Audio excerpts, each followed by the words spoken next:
You have to give her so much credit. Then I heard that she had some serious health issues, but wasn't getting any kind of medical assistance. Then I heard at some point she was put into a facility, against her will, and I think they got her out. But how sad! I mean, really, how sad! This is. We have to, I think, start discussing what we can do. We have so many issues. To, I personally feel Lockheed Martin is the top of the cream of the crop. We got three different people now, whistleblowers and an NSA person who's now claiming it's Lockheed Martin. It's not just them, many others, but if you get three credible people that can state that yes, they are doing it, I don't know. We can all talk about it. Yeah, that's a good idea. That actually is in the direction that I was going this evening. I wanted to talk about, see, all I've been hearing about okay, this lawsuit, this lawsuit, that lawsuit, and so Not on. going to go anywhere. Yeah, but we have to have a target, and I keep saying that. Absolutely. So, And we have three credible people. One's a whistleblower from Lockheed. The other one was Karen Stewart, who was an ex-NSA, who put a lot of time in NSA. yeah, Mentioned Lockheed, and another person. And right. my attitude is that, I mean, I agree. Everybody's trying to do something, and I think it's wonderful. But I think it's just time. It's just like, I don't care. I tried to buy a billboard one time, and nobody would return my call, and I had the money. Yeah, And I said, I'll put up a billboard. But there are other things. I mean, if you went to Otis Air Force Base now, you and I, and picked up in Massachusetts, and now Lockheed Martin is in Marion, Mass. They opened up a whole thing. And I'll tell you something. When I first was targeted, I had huge black, helicopters over my house less than 50 feet all the time, following 50 me in my feet? car. It was just ridiculous. That's 50 feet. Lockheed Martin. Wow. And guaranteed, they have a private airport somewhere in Rochester or something where it's so woody. Yeah. What is your name? This is Alex. What is your Hi, name? Alex. Hello, Frank. What is the name of the lady? I forgot her name. My name is Lorraine. Lorraine. Oh, okay. Lorraine, yes. Okay. Okay. I just saw on TV release of the files. Yeah. And Democrats are shaking, but I think they should do more because. I know. I think we need to do more. It's crazy because when this first started with me, I live in front of a marsh, a conservation marsh. A white helicopter came up out of the marsh, went right over our house. I have a 3-story contemporary home. They were on the second story, which is less than 50 feet. And they're all hanging out, laughing their heads off and pointing at us. I mean, Did you record that? Of course I did. I went all the way to Otis Air Force. They were very cooperative. And they said, Lorraine, we have drones, we have this, we have that. If you come at 8 o'clock at night, they're all in their hangars. And they were very confused. And I personally believe it's Lockheed Martin. It's a private airport that nobody knows about.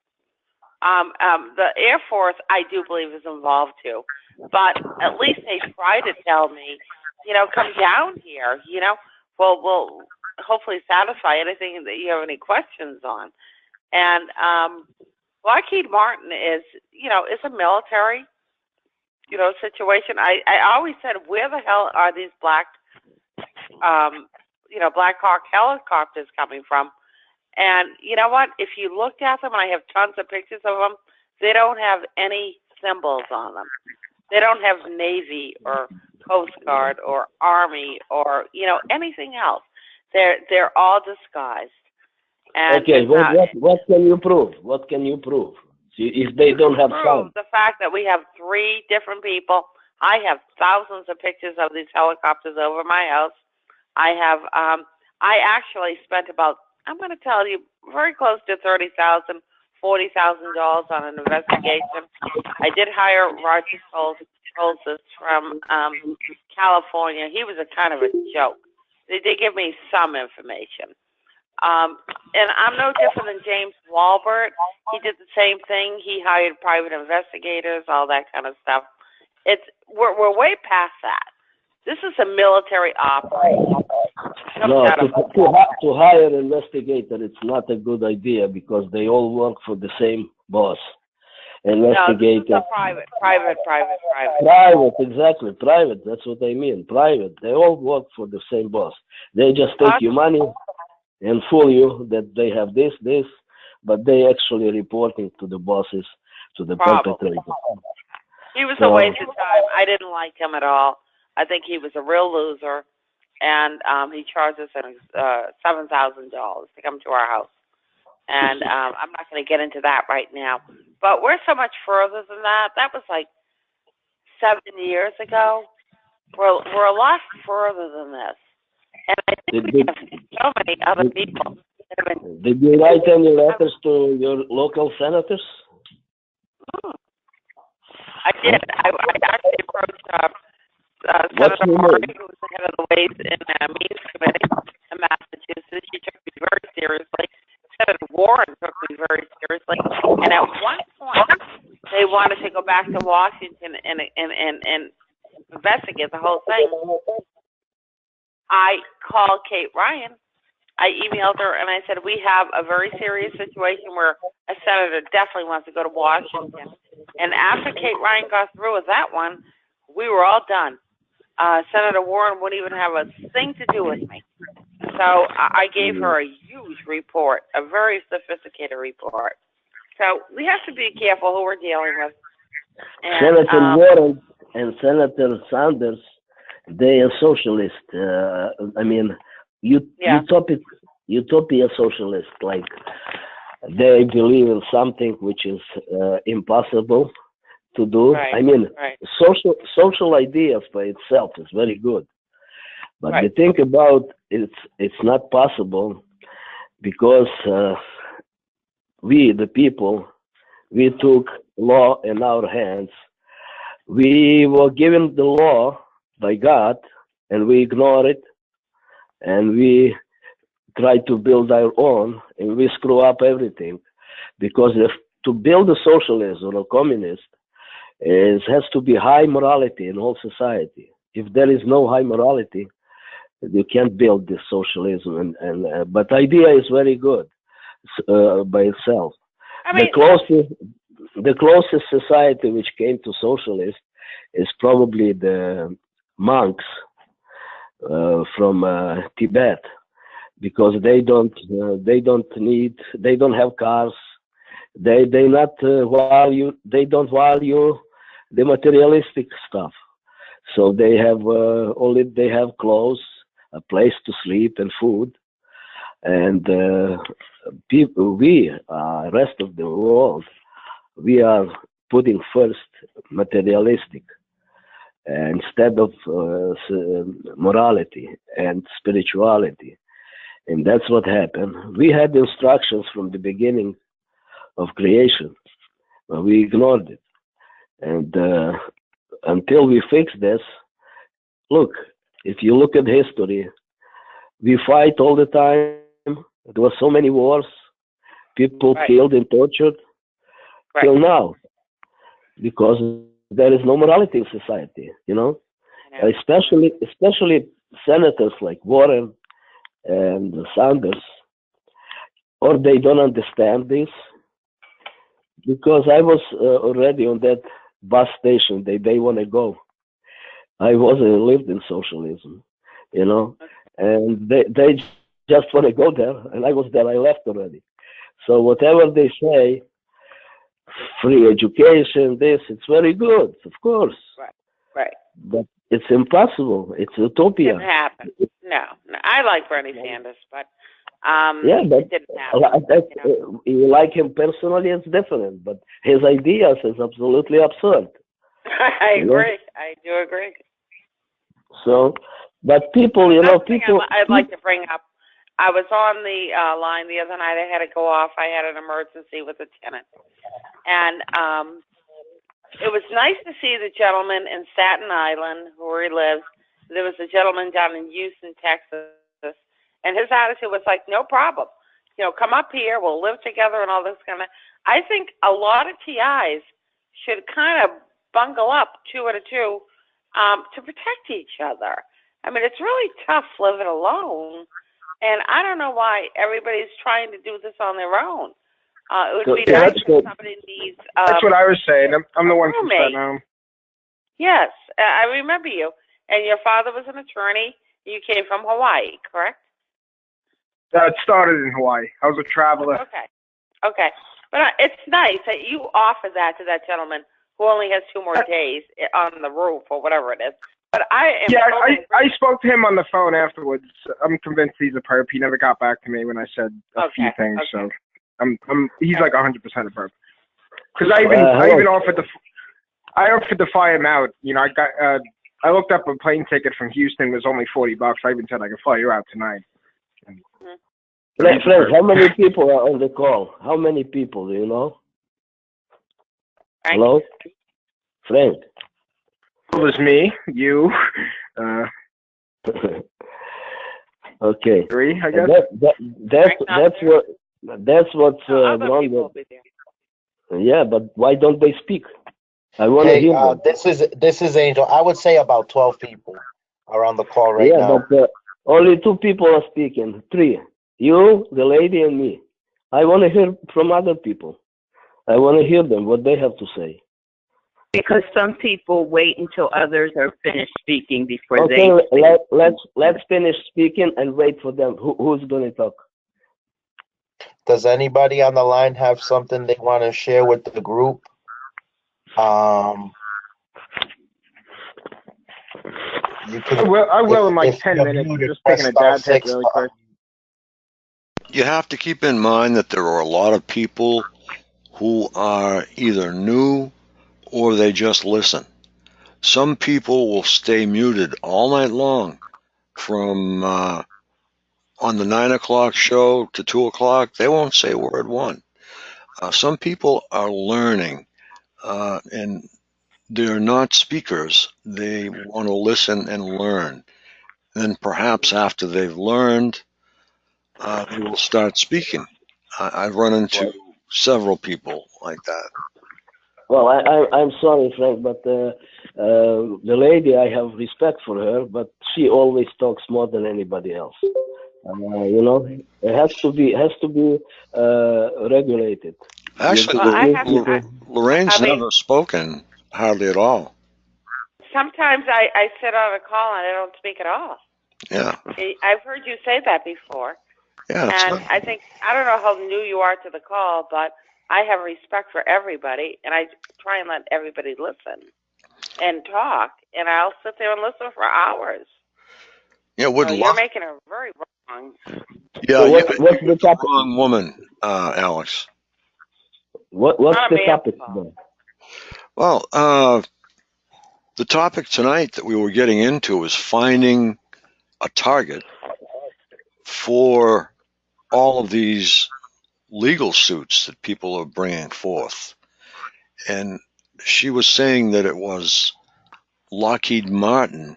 And I tend to agree a little bit because, in fact, a lot, because of the voice to skull they used for the pilots. They started out with a heads-up display, and they worked into a new method of communication for the pilots. So I also have U.S. Air Force on a few of the patents that I have posted online. If anybody gets a chance to go there, I think the first patent that I have posted, it's all hyperlinked inside and out. What they call them? The patents, the original. Yeah, patents. But what's the name? It's for remote neural monitoring, and it's neural monitoring. Okay. Yeah, it's for communication to the pilot in a different way. It's since spread to the military on the ground. I'm willing to bet for special forces. And what's the other one? Okay, it's they're all different patents to do with auditory responses, regions of the brain, many things. There's one posted for a handheld device.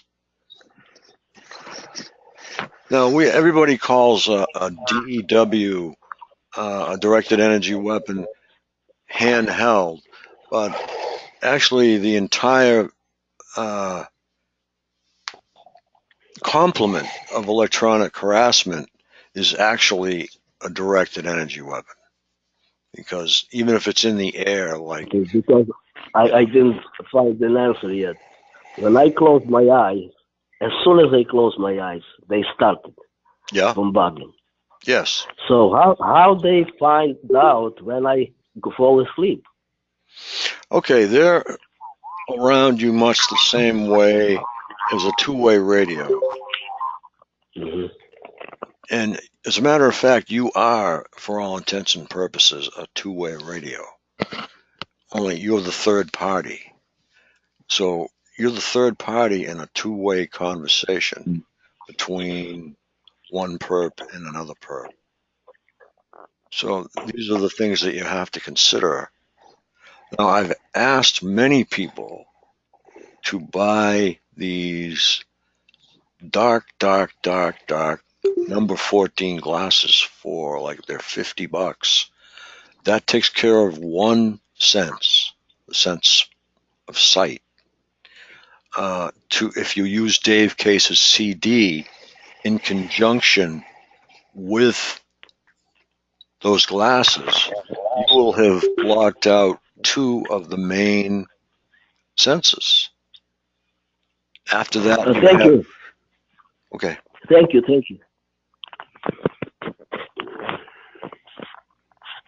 Okay, Alex, would you like to speak? No, I have to go back to Astoria again today, so I'm going to leave in maybe 5-10 minutes. Okay. All right. Well, it was great having you on, sir. Thank you very much. Yeah. And you have a good evening. You too, sir. Now we have another Alex on, apparently computer. I don't know whether you'd like to introduce yourself. Could be a woman too. Alex is a common woman's name.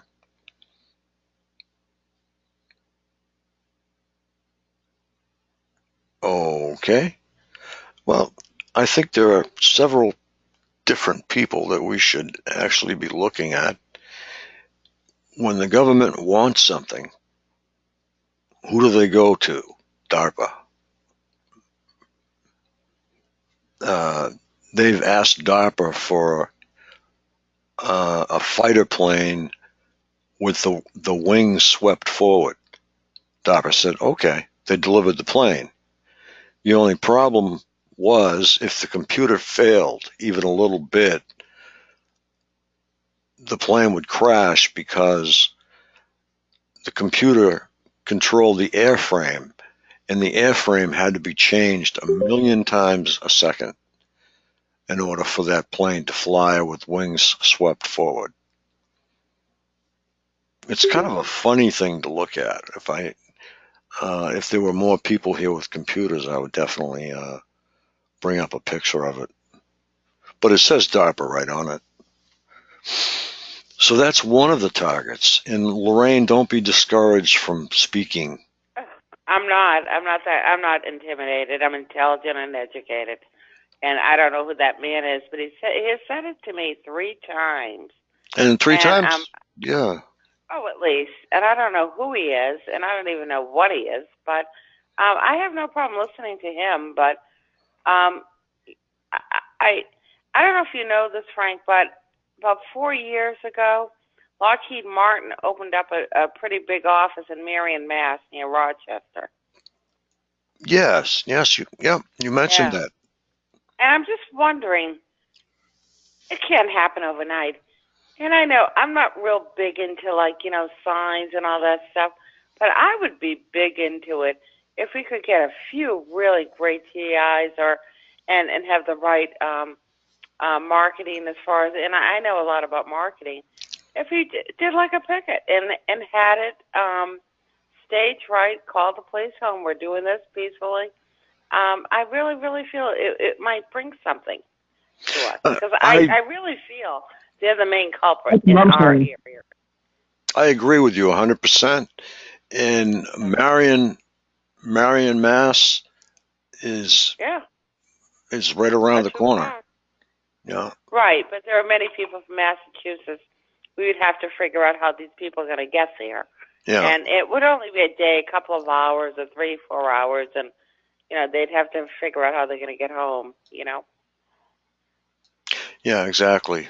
I'd like to bring a power converter. I'd have to pick one up so that we could actually use the audio spotlight and have some fun with it out in front of Lockheed Martin. Absolutely. And I'm not frightened by them. I'm not intimidated by these people anymore. And I realize everybody's in a different situation. Some people are just experiencing gang stalking. Some people are just starting to do this. I mean, you and I have been through it probably about the same amount of time, many more, I think it's just time to kind of say, this is enough, let's start somewhere. It may not be this week or next week, but in a couple of months, and it's well organized, and hopefully like 20, 30, 40 people could show up, Yeah, I'd like some more members of STARS, too. It's real easy. Just send me an email saying that you'd like to join. And that's going to be a solid group. It'll be the right hand of the community. Okay. And we'll be the ones that go out and do the picketing and do the vigils. We're the people that'll be out there doing. So anybody that would like to join, just drop me an email. Okay. And there's a possibility also at the State House in Boston. If you get the right amount of people that know what they're doing and not look like crazy, and have the right message going to these people, Right. You have to have the right message, and you have to be very well ordered. There can't be anybody that's acting loopy there, or else, they'll just call the police. Absolutely. And we'll see what kind of permits, if any, are necessary to be in front of Lockheed Martin. And I'm sure they're going to probably be nothing like Washington. They'll probably be, a couple of dollars, or maybe just, a signing fee or something, or just sign it, whatever. But I'll be more than happy to pick up the permits, and if we can settle in on a date. And I'll help too, If there's any financial thing involved, I'll be happy to help. Oh, okay, that's great. Because that's what we need. We need to be seen. Now, Lockheed Martin, us, and Channel 5 could collide right there, and that would be a very nice collision. Yeah, absolutely. And it has to all has to be synced. Everybody has problems. I mean, I don't care who I talk to. I mean, even Elvira, God rest her soul. Yeah. I don't know if you were on at the time, but I was invited to the Florida group. I don't know who knew me, but they invited me there. And I did go on the call 3, 4, 5 times, and they were wonderful. They were very intelligent. Then they started breaking up, They were fighting. And then Elvira, I think they're kind of going after her. But she was doing some great things. And then she started having some horrible problems, like, you know what I'm saying? She didn't have medical funds, and I think they did a GoFundMe for her, and it was just bad. I mean, we can't have people killed by this. People don't understand this. We're large enough to be an army ourselves, okay? I mean, truly. And we have to kind of start thinking, if we're not going to get the constitutional rights, if we're not exempt from taxes, and I'd like to figure that one out and talk to a few people, why we're being literally, destroyed. there are many things. We have lost all of our human rights. I guess I just feel we need to go no different than Martin Luther King. Stop marching. Okay. that's what I said 2 years ago, and originally with Washington, I had this vision of, a bunch of TIs marching up US 1. Marching down Washington Ave. Yeah. Yeah, I'd do it. But where we're in Massachusetts right now. It's where we can do the most damage. Absolutely. Yeah. And your whole thing is geared towards Massachusetts. And my whole petition at the time was geared towards Massachusetts. But I got so many people, also in New England, calling me and emailing me and saying, I know I'm not from Massachusetts, but I'm from Connecticut. And I'm from New York, and I'm from here, and I'm from there, So, let somebody else speak, see how they feel. I mean, some people are new to this. I don't know. I've been in it too long. Yeah, but basically that's what I was talking about, is like almost like a commune or just a small community within a city to make influence in that city. Like last time I brought up Baltimore just because of the cheap housing there. Philadelphia also has similar cheap housing. Ultimately, I would like to go back into my own city. I don't have the money to buy anything in my own city to start, a TI commune. But ultimately, I'd like to build up to that just because of all the family I have and people in government that I actually do know in the city of New York alone. And I think having a TI headquarters in New York would be the most influential place to have a headquarters. Okay. And going back to, did you say you did real estate before? Yeah, I was a big-time realtor and property manager. Okay, that's what I mean. Like, I have perfect credit. I'm young. Worst comes to worst, I could just declare bankruptcy and go live in the Northwest Territory to a girl that wanted to marry like me 5 years ago. I could take out a loan. We could start. You could start a real estate office. That's a way of starting a business with each other to basically support each other. And that's what I kind of brought it up. I don't think people understood me. I think if you're from Brooklyn or New York, you would kind of understand me better when I said that's how the Orthodox Jews do things. They support each other's businesses, they support each other's finances, and build each other up to a higher financial level. Does that kind of make sense? It makes perfect sense. Absolutely. No, I'm just saying. Last time I said that, it's just kind of like we're on our own. Okay, we are truly on our own. We have no police protection. We have no protection at all.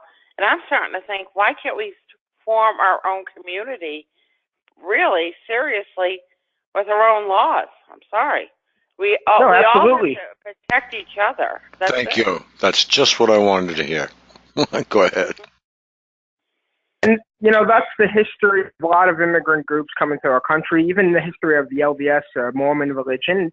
They don't listen to the U.S. government. They have to somewhat listen to the U.S. government, but they're their own people. They have food silos in Utah.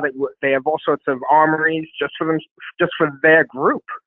And, they're doing pretty good. They had a guy that ran for president. Imagine we have a TI president. That would be ridiculous. No, not really. It's not that far off. I was actually thinking about picking up badges that say targeted individuals and blah, blah, blah, and flash a badge anytime you want. We need to. By the way, this isn't new to our country. 110 years ago, we had a third party. We had an anti-secret society party after a man in upstate New York was killed by the Freemasons. It had a backlash. It had a backlash, and then in the 1890s, there was a huge third party in our country of anti-society party. It fizzled out in the 1910s, but I think it's time we bring that party back. Absolutely. I agree. People just forget over time. A generation goes by and people forget, and that's it. And people forget about those people that died by the hands of the Freemasons, and people forget about the secret societies that actually control our country or control a piece of it. Right. Absolutely. Okay, it would take a lot of work. Yeah, it's going to take a lot of work, and there's a lot of It also people, could give us. Yeah. Go ahead. It could also give us a hell of an advantage because the people that are working together, we're almost like an elite group now of people that are fighting for our lives and fighting for our freedom, and it'll make us just work that much harder. Like, look what the Jews did after the Holocaust in Israel. I'm pretty sure the Palestinians weren't happy with them moving into Tel Aviv and Jerusalem, but they fought for it, and now they have a nuclear bomb. No one's going to mess with them. When this is over, within this country, we will have carte blanche. I'll tell you that right now. We will get anything we want. In other words, a blank credit card with no number at the top, no limit. This is like Frank. Yeah. I mean, who are you talking about? I'm talking about us. When this is over, we will want for nothing. Yeah. Because of this crime that's been perpetrated against us. You'll probably open up your bank account one day and see $1 million in it. Wonder where the hell it came from. You know what I mean? If you count, I wouldn't doubt that. Just the 2,000. Just to shut us up. Yeah, well, it's not going to shut me up. I don't care what kind of gag order took place. It just encouraged me. Yeah, exactly. Yeah. Thanks for the weapons, jerk. Yeah. Not literally. I mean, figuratively, money as a weapon against them. Yeah. Well, it doesn't hurt. If we can get from place to place, if we saw an old Greyhound, that'd be great. We could all chip in for fuel, and away we go to wherever there is. I think I still know someone in California that has a whole fleet of buses we could buy. Well, not a whole fleet, but he has a fleet. We could buy a bus. Yeah. 6-cylinder Jimmy, maybe. Yeah, we could handle that. They're actually not that expensive at all. No. Some of these buses. Well, I went to Burning Man once, and there must have been about 500 buses there, and they were telling me how easy it is to get the buses. That's how I first moved to Florida. I bought a school bus and cleaned the seats out of it. Pretty badass.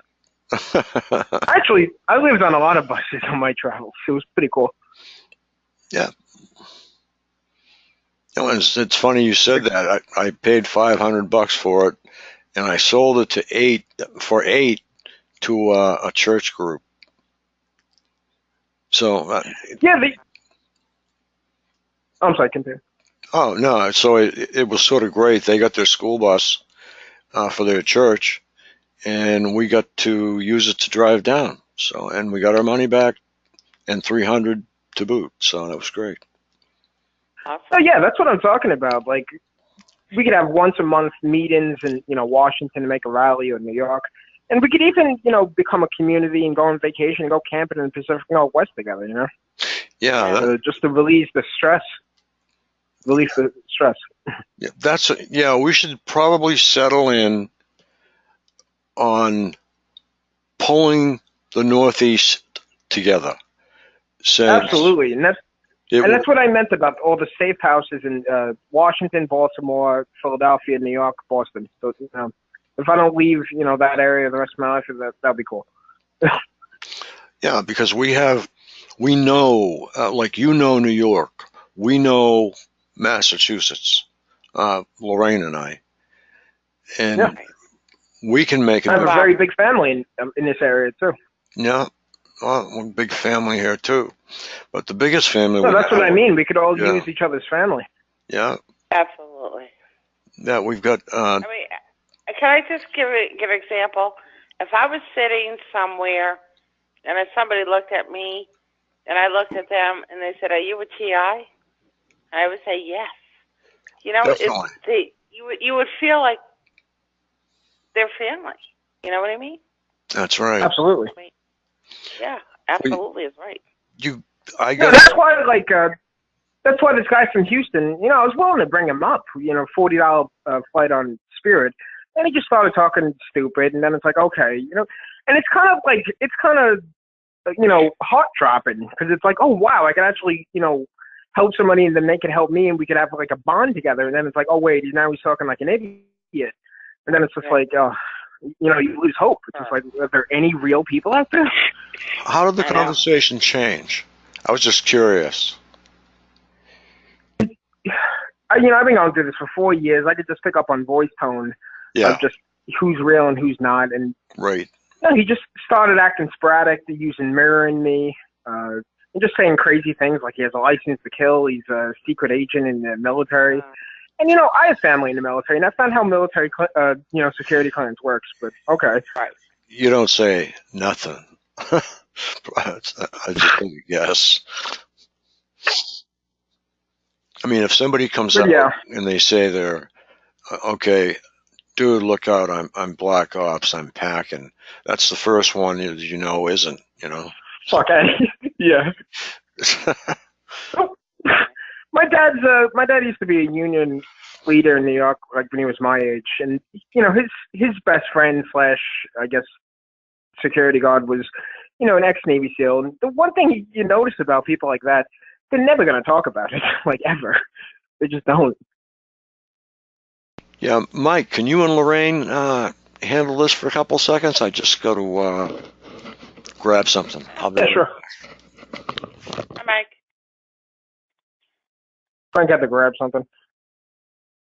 Hello? Hi. How are you? Hey, so what part of Massachusetts are you in? I'm in Cape Cod. Cape Cod, Massachusetts. Yeah, it's nice. My perps lives right next door to me. But my perps live above me, next door to me. Nobody lives next door to you. I mean, really, what comes down to these people, these military people come in, they're gonna go after you. They're gonna shower these people with gifts, No, I know. And they were on the verge of losing their home. Okay, I mean, and the next thing you know it, I see this Cuban guy coming in, and they're setting up this big recording studio downstairs.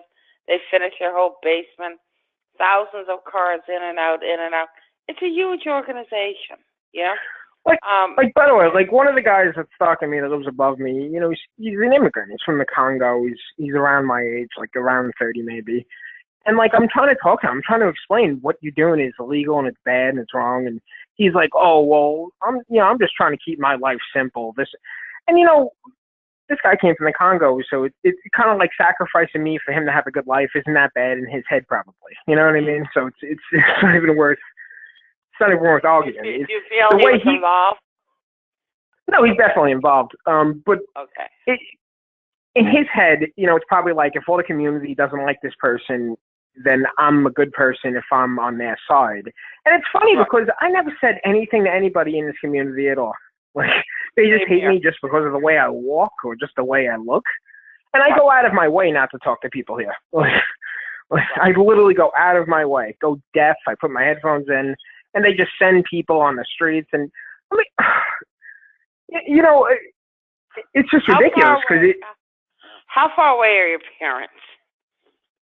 Not far, like 30 minutes. Okay. Over the bridge. Are you happy where you're living?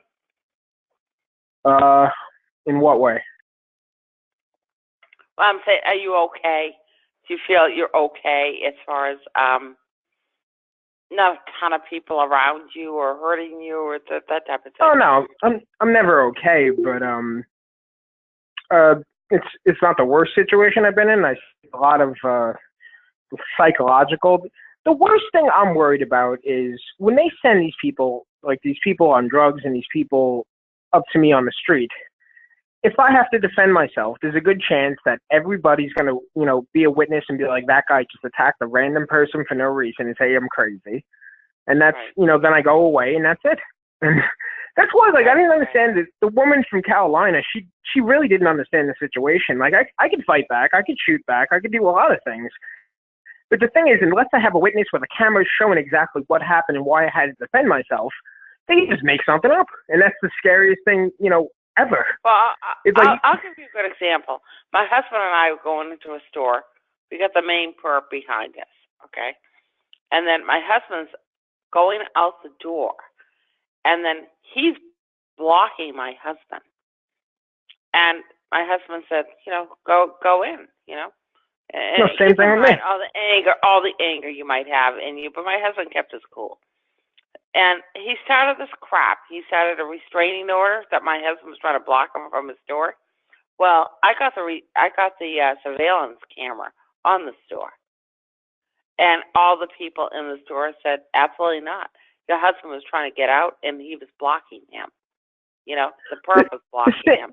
And we got it on surveillance. And guess what? The little bastard didn't get it. You know what I mean? They're just like such low-end white trash. And that's the thing. No, I seriously. came from a really good family, and these people are white trash. And I said, you'll only just breed yourselves to death to the point where you hopefully all die. By the way, that's one of the things I noticed is like it's almost like they raise their kids to fucking fail, and then they raise their kids to blame people that are trying to do things. They're trying to succeed in life. That they're the evil people. Like what the fuck? But you know what the whole thing was? It was the grandmother that got the whole family involved. The grandmother, she's like 73. She was the one who got the whole goddamn family involved. That's how it works with the elders, to push it down. You gotta be kidding me. Yeah. But you know what? It's just like, you can't focus on them because there's a military thing behind this. And they're paying them off with like refrigerators and little things and by the way, that's one of the reasons why, or one of the main reasons why I'm targeted. I came from a middle-class family, and I chose to go on the street and sleep on the street and travel the country. And, doing that, I have a different perspective of the streets. So I'm seeing things now that most people that grew up on the streets never see. And, I might have seen things, and I'm like, oh, shit, this is being controlled. And then they're like, oh, now we have to get him now. And that's how that works. And most people that are just born in that situation, like in a trailer park or whatever, they don't question things because they don't think they have the power to. They don't know constitutional law. They don't know how to, start businesses and stuff like that. And they just feel powerless their whole lives. And then they, get their gifts or whatever, treat people like shit, and then they just produce more kids. Absolutely. And I agree with you. These people next door, they were just like, they started out as a young couple, then had 3 kids. And then, we saw situations like where there was human trafficking involved, we saw a young girl come out, and it was like in the summertime, so you can hear things in the summer. It's like quiet night. And she was screaming. And she says, I want to get out of this. I don't want to be in this. And they threw her up against the fence that, there's against my property. And they dragged her down into the basement. Now, people have heard this. They've called the police. They've done everything, and they're going like, what can we do, And when they go to the house, they all run into the basement. And she goes, I was just sitting home having a cup of chili. What's your problem, And, it's just enough, Enough's enough. If we don't make a little bit of noise, no, absolutely. And it's just going to be like this for another 10 years more, Well, Alex, people have to stop them. Alex, I'm sorry. I'm terribly sorry. Alex mentioned, why aren't you writing? He's getting frustrated with this. And what's happening is, okay, letters have been written for 30 years. Okay. I agree that letters still should be written. Okay. And have all the tsunami campaigns and whatnot. Okay. But it's time to get out there and kick some butt. And absolutely. So that's what I'm about. I've had enough of the letters and all the BS that goes along with it. If we could get 20 people to go to Lockheed Martin and make a real scene, and if we could get 20 people in Pennsylvania, where their main thing is, I don't care if it's 20, and then if we put a huge thing for Washington, that would be like, 6 months from now. But let's just start with a small scale thing that hopefully might make an impact, Why don't we walk in and say, hi, we're just interested in what you do here. They probably won't let us in, Frank, Well, that's just a thought. Yeah, the whole thing is contacting a few stations, contacting their local police department and tell them we're having a peaceful demonstration, which people are able to do. And somebody even once suggested to me many years ago, why don't we do it on the Sagamore Bridge? They said, Sagamore Bridge, thousands of cars are going over, but that's not the point. You want to go to the person that's causing it to you. And if I look at all of it, for Christ's sakes, who the hell has these black military helicopters? Lockheed Martin. Okay, they develop them. They build them, And a lot of times I never saw them going back towards Otis. They went back to another situation. I went into a general store one time, and they were like 50 feet over me, friends around me. And somebody said, Lorraine, what the hell did you do? I said, what did I do? I said, they're attacking me. So some people do understand it in the community. And everybody next door, the people that are next door that are my perps, and I don't think much of them, everybody in this road hates them, absolutely hates them. And they want them out of here. So, we have to just kind of think a little bit more positive and stop saying, well, I'm being hit. I'm being hit too, 7 nights a week. So let's just figure something out. And I know Barbara would come down. A bunch of people would come down, We'll work on that. And going back to... Go ahead. Go ahead. Oh, going back to what I was saying of how we should start businesses and support each other's businesses. And then we could corporatize those businesses and give out shares, and then, the shares would be the investors.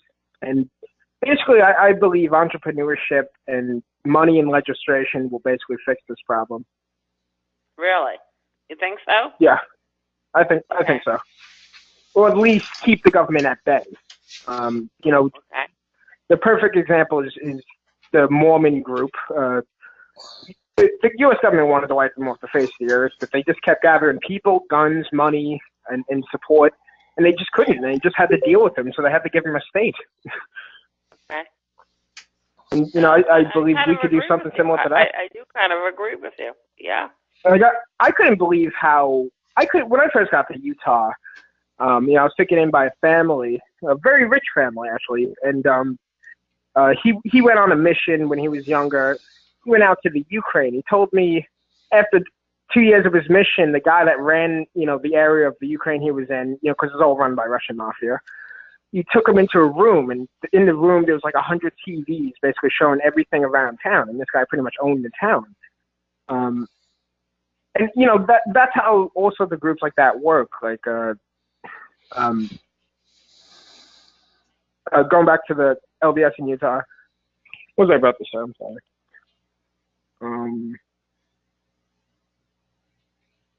Self-sustained businesses that feed off each other.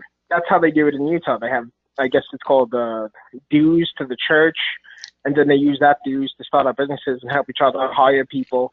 Like let's say in 6 months from now I have an 800 credit score.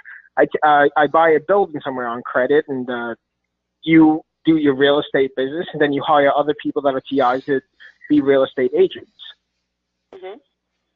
And that would be basically we're all helping out each other financially, security-wise, and everything else. I don't have a problem doing that, honestly. I mean, I've always had this thing in my head: if we don't have rights and we don't have this and we don't have that, then we need to pretty much form our own corporation. And we could form our own corporation if you really think about it. No, absolutely. That's the key. I think is to corporatize it and start with shares. I think that the absolute best place is New York City. I have family that has real estate all over the city. I have family that are lawyers all over the city. I have family that work for the government in Washington. Once I get above water and kind of, look okay towards that family I have, then they're going to be like, okay, Michael's not crazy. I could start helping him now with business like. Michael, have you talked to your parents and told them to go on to certain websites so they can see that you're not the only person? Yeah, this has been no. They know. My father's basically my brother. He'll do absolutely anything for me. He's like a saint. When I mean family, I mean more of distant relatives, like aunts and uncles that are very influential and rich that I don't really deal with. Okay.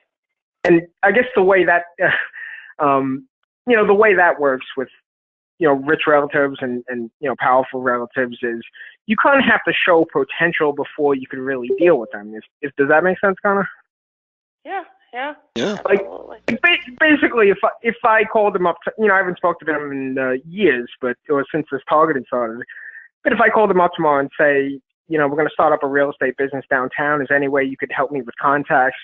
They'll be all over it. Okay. Good. It's what they do for a living. It's what they've been doing in New York City for, I don't know, 40 years or something like that. Well, you have to say also, let's just say if you decided you wanted to buy a building, okay?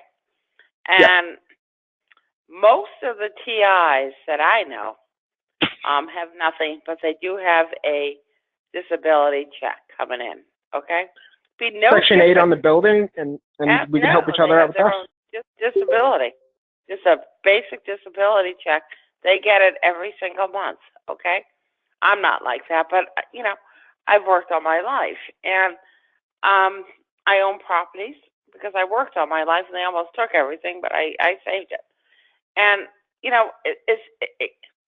I see people that might want to see a TI building, and you would create an income from it if it's even on a small scale, like 8 apartments. Absolutely. Or something like that. You know what I mean? No, absolutely. And, the security cameras are cheaper than ever, and we can even start our own, we can even start our own private security company. I was looking up the laws on that. It's, I was looking up online the 30 businesses that you could just start tomorrow. Like, we get several people together. We start online businesses and, craft businesses and other kind of things.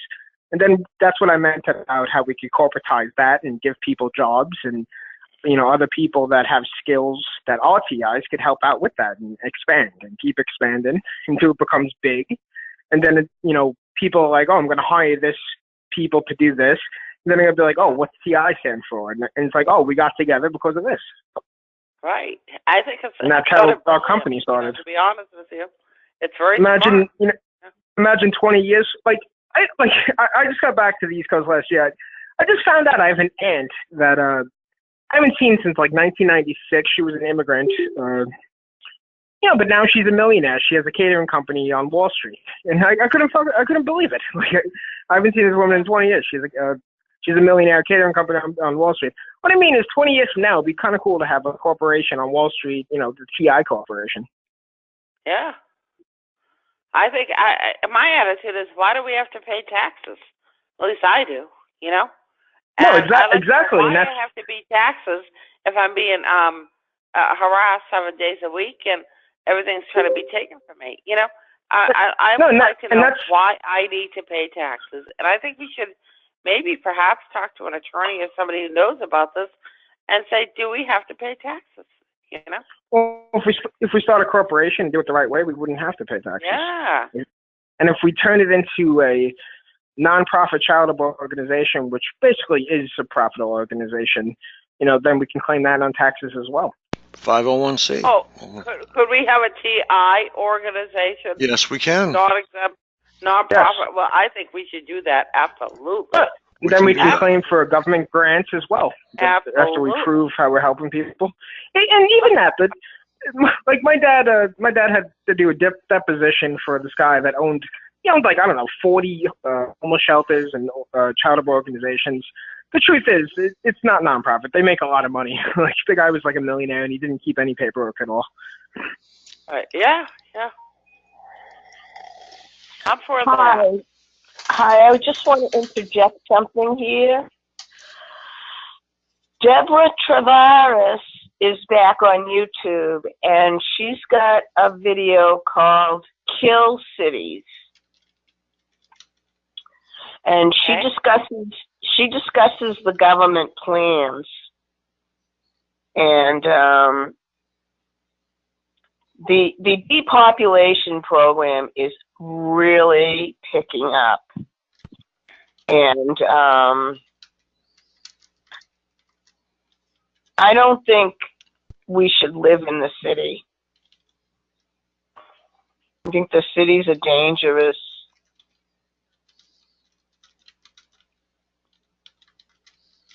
Sorry, guys.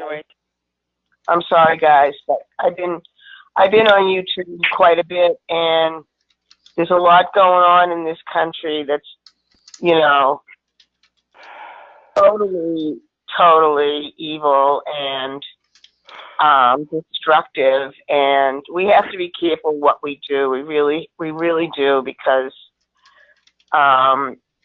except for Donald Trump being in office, and I don't even know if he's going to be able to hold these people back, but you know, we'd be going to the FEMA camps if Clinton was in office right now. They'd be culling people. Wasn't in office? If she was in office.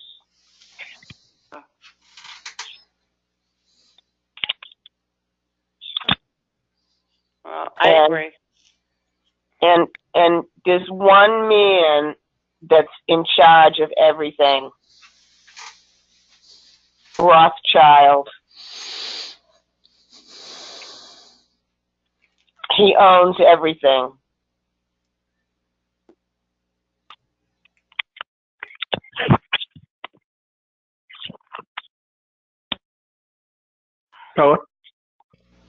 Takes us. Well, did you all hear about the guillotine? Did you all hear about those? Yeah. Yep. Frightening. Well, it's quick. It won't be painful. It'll just be a quick. No, you know what? We all need to have passports to get the hell out of here. No. Well, at this point in my life, whatever happens, happens. Yeah, that's what I mean. Like, you know, this is where I was born and raised, and I'm willing to fight for it. Stand your ground. Good. Absolutely. Like, you know, me and my friends growing up, we'd always joke about if New York ever got invaded, we'd be if I was on a bridge, you know, taking pop shots at the enemy. And this is pretty much the same thing, just in a different realm. I like the way you think. So you're going to wait around for the guillotines, huh? I mean, they said they can actually murder like 3 million people a day with those. No, I'm going to shoot them before they come to me. If they get me, they get me. But okay, I'm going to put up a fight. Okay, gotcha. Yeah, I'm going to. Crazy. I'm going to wait around for a cattle line. How is this happening? It's crazy. Okay. There's a lot of different ways you can look at this, but I have been apprised of a lot of underground military installations outside of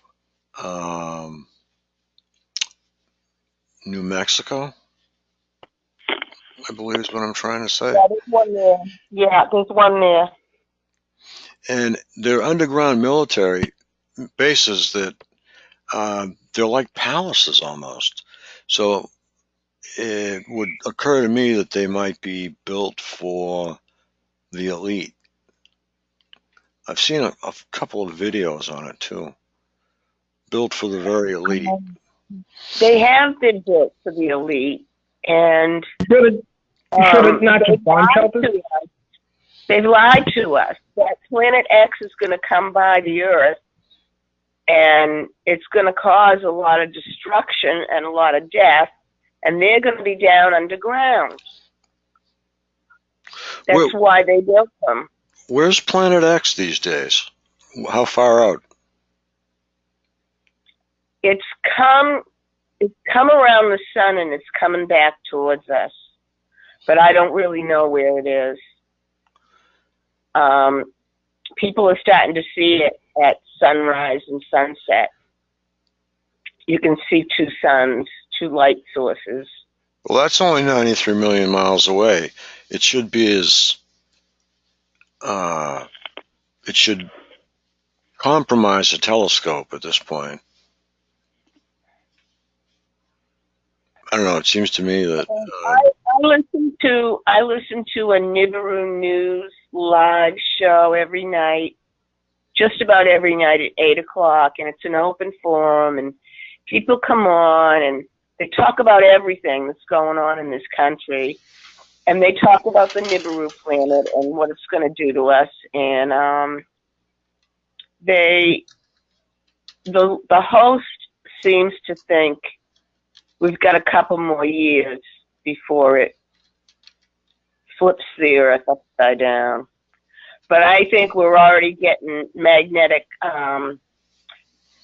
problems because of CERN. CERN has ruined our magnetic fields, the Earth's magnetic fields. And so the Earth is, it moved like 42 miles. It tilted 42 miles, and then it came back, and then it tilted again. And we're seeing these weather changes and everything. And it's all got to do with the magnetic forces of the Earth being played with. And I really believe that CERN should be shut down. But we have insane scientists who think they can recreate the day creation was made. So, I mean, it's all insane. Everybody is gone insane. The world is really like messed up. And did you hear about the memo that was released from, I think the man's name is Nunes. He's a congressman. Released the memo today. I listened to that report from actually 3 different people who covered the subject, and the FISA court was key in the discussion that went on, and it seems to me like you have to go to the FISA court to get a warrant to surveil someone, and that order has to be renewed every 90 days. So how does that affect us? Do they have to go and get a renewal on us every 90 days and justify surveilling us? I mean, I think we got to look into that, because I think that's where we go with our complaints. That, there's lies made about us to the FISA court, which is a gross illegal act. I mean, these people who are in this memo all procured lies. Okay, the basis for a suit against the, quote, target, unquote, would be based on the lack of help that the country has given us. That would have more punch than going after them for the actual equipment and whatnot. But going after them with the same 2 attributes would be devastating. But we have to zero in on that one target, and I think we can smoke them out. The problem is, this is diversified. A lot of it's gotten into private hands. A lot of it is in government hands.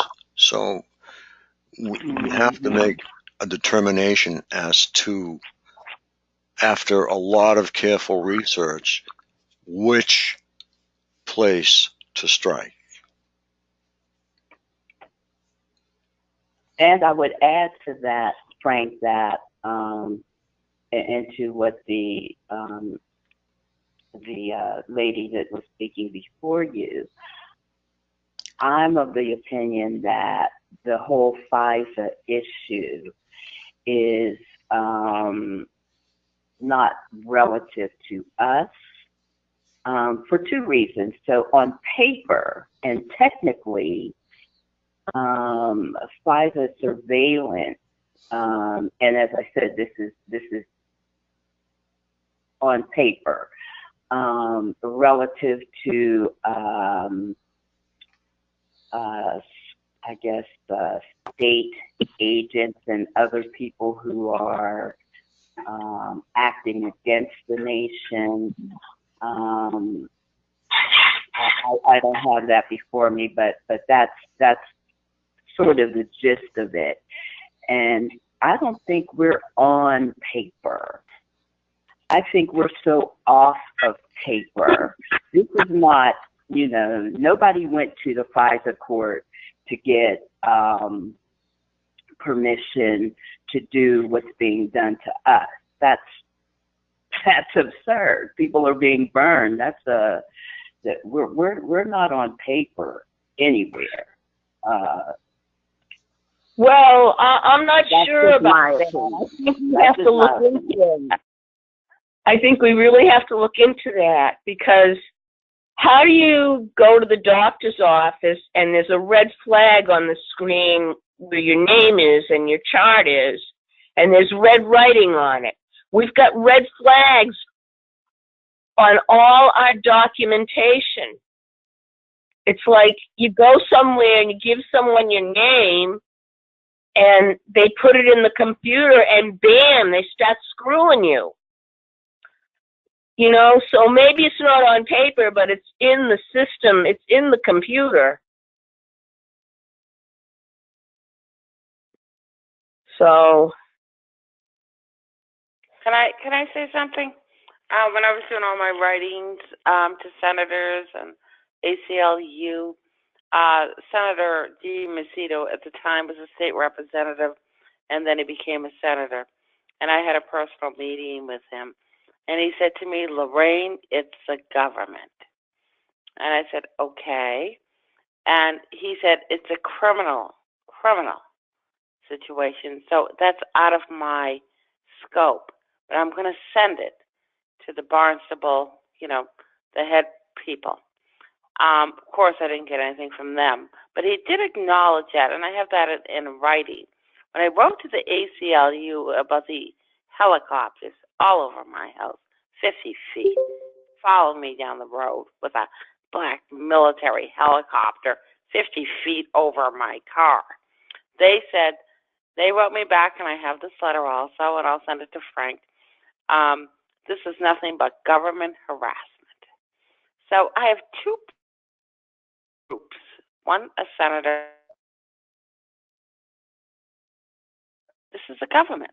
It's ACLU. And we have to put our stuff together, if you have anything, to create a case. We can't create a case on fiction, okay?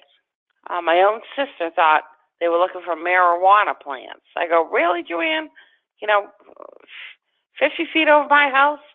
She said, Lorraine, Otis Air Force Base is looking for marijuana plants in the reservations and everything. I said, no. And we, of course, had a disagreement. But, at least I have two letters that say that. And Senator Warren also came to bat, and Senator Murray came to bat for me also. So I have 4 letters that say they took my case seriously. And I think we just really have to put together. I'm just one person. And I also have the $7,000 thing from Tulsa, the electronic thing that he traveled out from California. Did a whole thing on my husband, on me, did the scanning and all that stuff. I don't believe in any of it. And if you want to hear something really weird, we had a huge MRI independent company open up in our neighborhood, only about 10 minutes from us. And the doctor started saying, well, this is a wonderful thing. We can send them, our patients, to the MRI, and, they'll be covered with the insurance and all that. And I said to my husband, if they are only charging $500 for an MRI, why don't we go in and just pay it and then see if you have any microchips or anything like that? 4 days later, the whole thing closed down. I mean, it was just gone. And so we have something huge over our heads. And I think we have to really be very smart about what we're going to do in the future and figure out how we can do it. Good idea. You've got a lot of good ideas, Lorraine. Yeah, well, I've worked hard, Frank, you know. I've spent a lot of money, too. Let's work on... I don't have that much money to spend on this anymore, but I did it in the beginning. Let's work on this Lockheed Martin thing, for sure. Yeah, I agree. Getting people together, then let's work on State House. And let's get a continuing roll going. And okay. We'll just keep going. Absolutely. I want to just suggest that you do some research and see what else is going on in this country. And if you have to know that the corruption is very, very deep-seated, and that we're just one little part of it. There's all kinds of abuses going on in this country. I agree. And you can kind of study their behaviors, what they do, you know. Most of the time, they lie, you know, but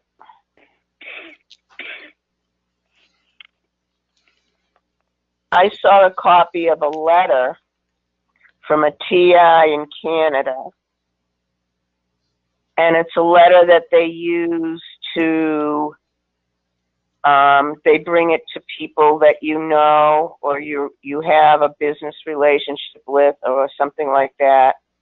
And it actually says that, I can't remember what it says, but it does suggest that you are being watched by the government.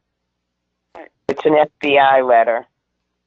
Okay, and who gets this? Who receives this? Say I go apply for a job. They'll take this letter to the employer and discourage them from hiring me. Who will? Okay. Perps. Okay. I don't have, I'm not hooked up to my printer and I'm not online. I have to go to the library and do some work, get a copy of that, and, you know, I've been finding a lot of stuff, and could you send us copies, Sally Ann? So, or, you know, with the names all, you know, blacked out so that we can get an idea what we're looking at? Well, part of the letter is actually blacked out. Yeah. Could she just read one of them for an example of what they might give to somebody? Because that's a good example. If we go to apply for a job, you know, why do we get turned away? Because somebody let them know. Can she just read one of those letters? Sure.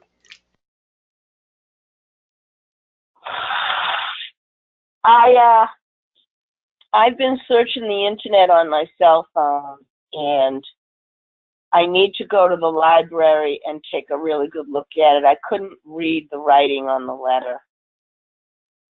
So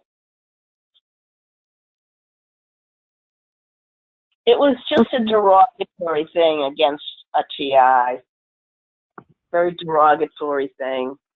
Yeah, hear specifically what kind of things they say. I was just curious. I can't recall. As I said, I'm working off of a cell phone. I'm not working off of a computer, and I could not read it. It was blurry print. Okay. I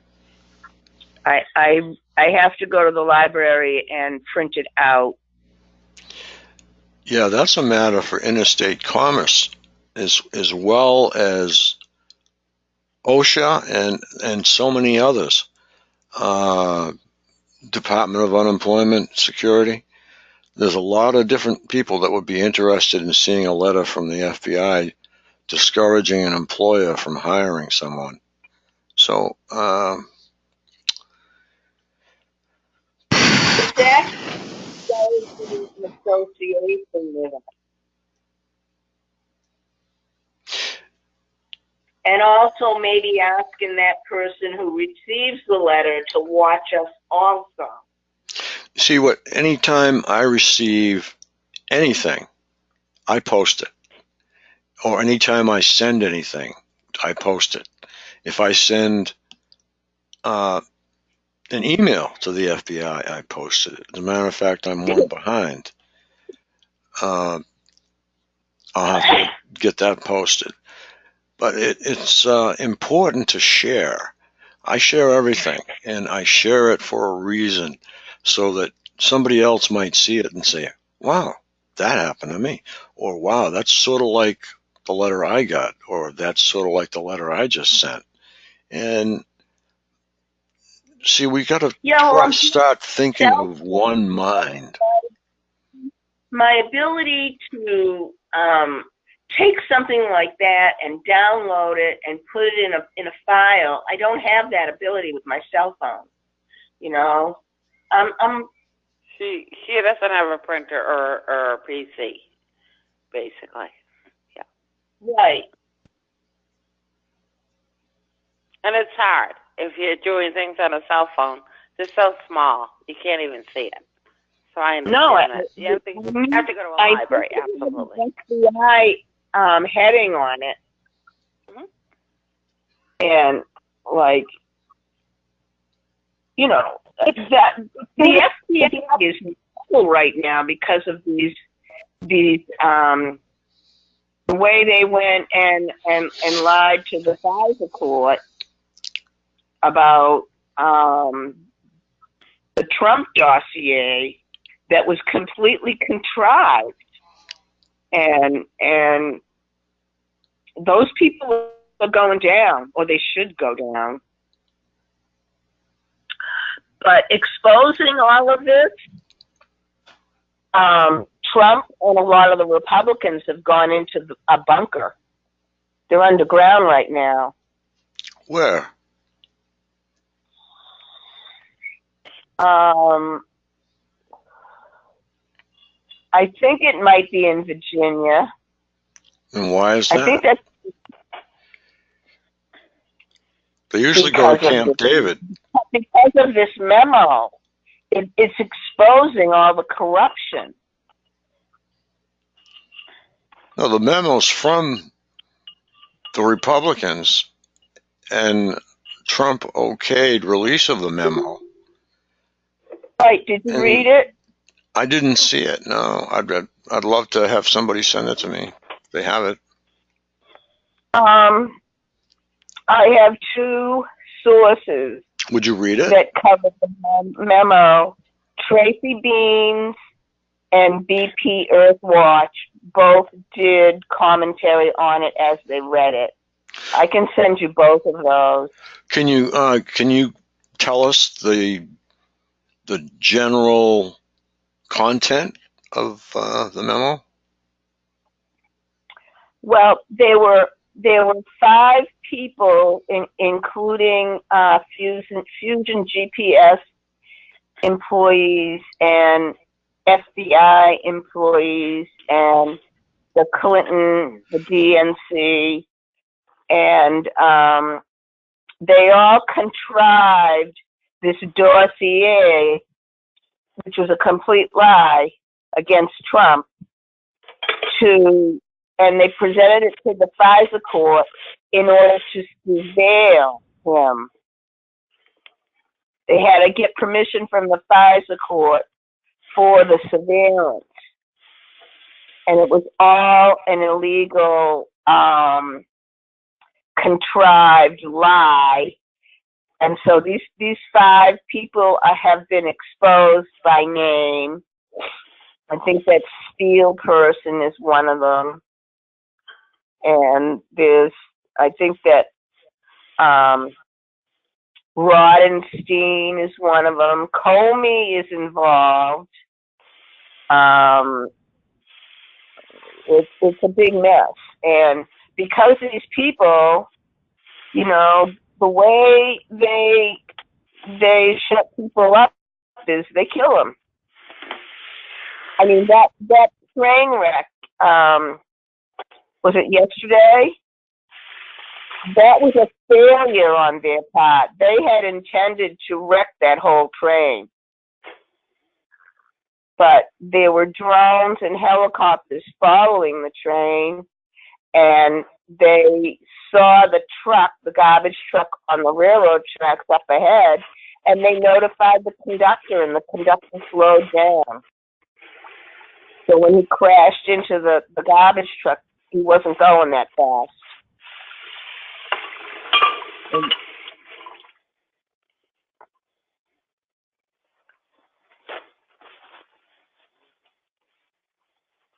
And there was a man in that garbage truck, the driver, and he died. But I question whether, and there were 2 other people in the truck who jumped out. We don't have details on that. But I would imagine he was being held at gunpoint to bring that garbage truck and put it on the tracks. And I think they eliminated him before the train showed up. They're not telling us. They don't tell us everything.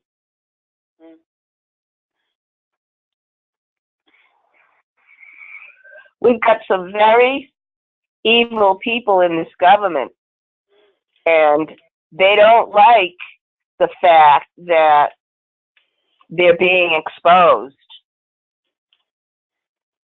They didn't want this memo to come out.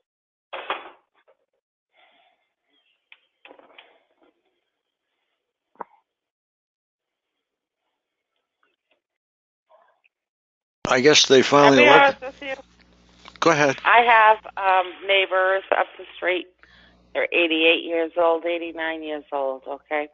And very, very dear neighbors. And they were in the Jewish concentration camp. And only I can tell the story. They went through everything. They said to me, Lorraine, we didn't know every day if we were going to live or die. We didn't know if the next day that would be our number. And they concocted a plan. And, they got fake papers made up through a friend or something. And they planned it on Christmas Eve. And they went through figuring the guards would be drunk. And they gave them the papers, so the guards were drunk. They got there. They got onto a cargo ship. They were young at the time. They were 28, 29. And they didn't know where they were going to be. They ended up in Costa Rica. They lived there for 3-4 years. They ended up coming back more towards Wareham, the Cape. He became a doctor. But, everything this man has told me, he has dementia now, and they're very ill now. We try and take care of them. My husband and I are always there to help them. But the fact is, this is all of what they have gone through is what we are going through. And exactly. It's much high end.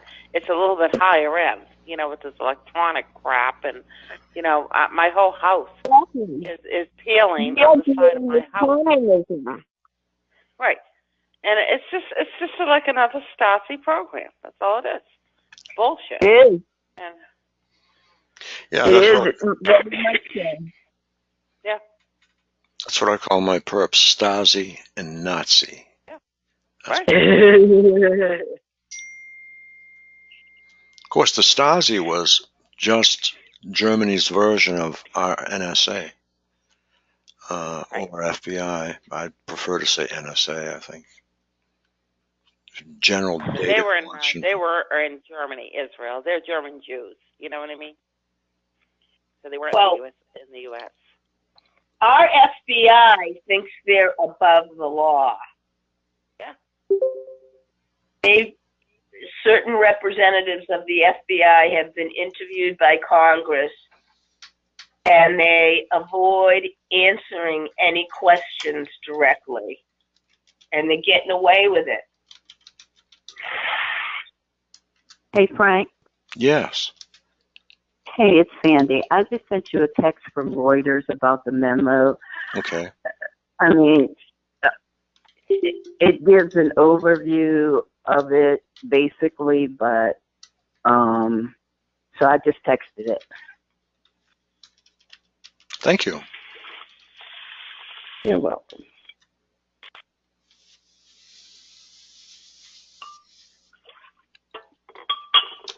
I had a question for some people because I don't know if it's going on with them or not. Does anybody have a problem coughing or having a continual cold or anything like I that? have a continual cold. I am suffering right now. I had a runny nose for about 2 months, and now it's turned into a full-blown cold. Yeah, you can't get rid of and it. I've got a fever. It's been a week that I've been in this condition. I feel like hell. I really do. My eyes are burning, and my nose is running all the time. Did you get vaccinated? Did you get vaccinated? No way. No way is right. Okay, good. If I can just put one thing out to everybody, try and get onto the website of John Rappaport, okay? R-A-P-P-O-R-T. This guy's on the cutting edge of all technology. He calls himself a survivor. He was a professional journalist all of his life.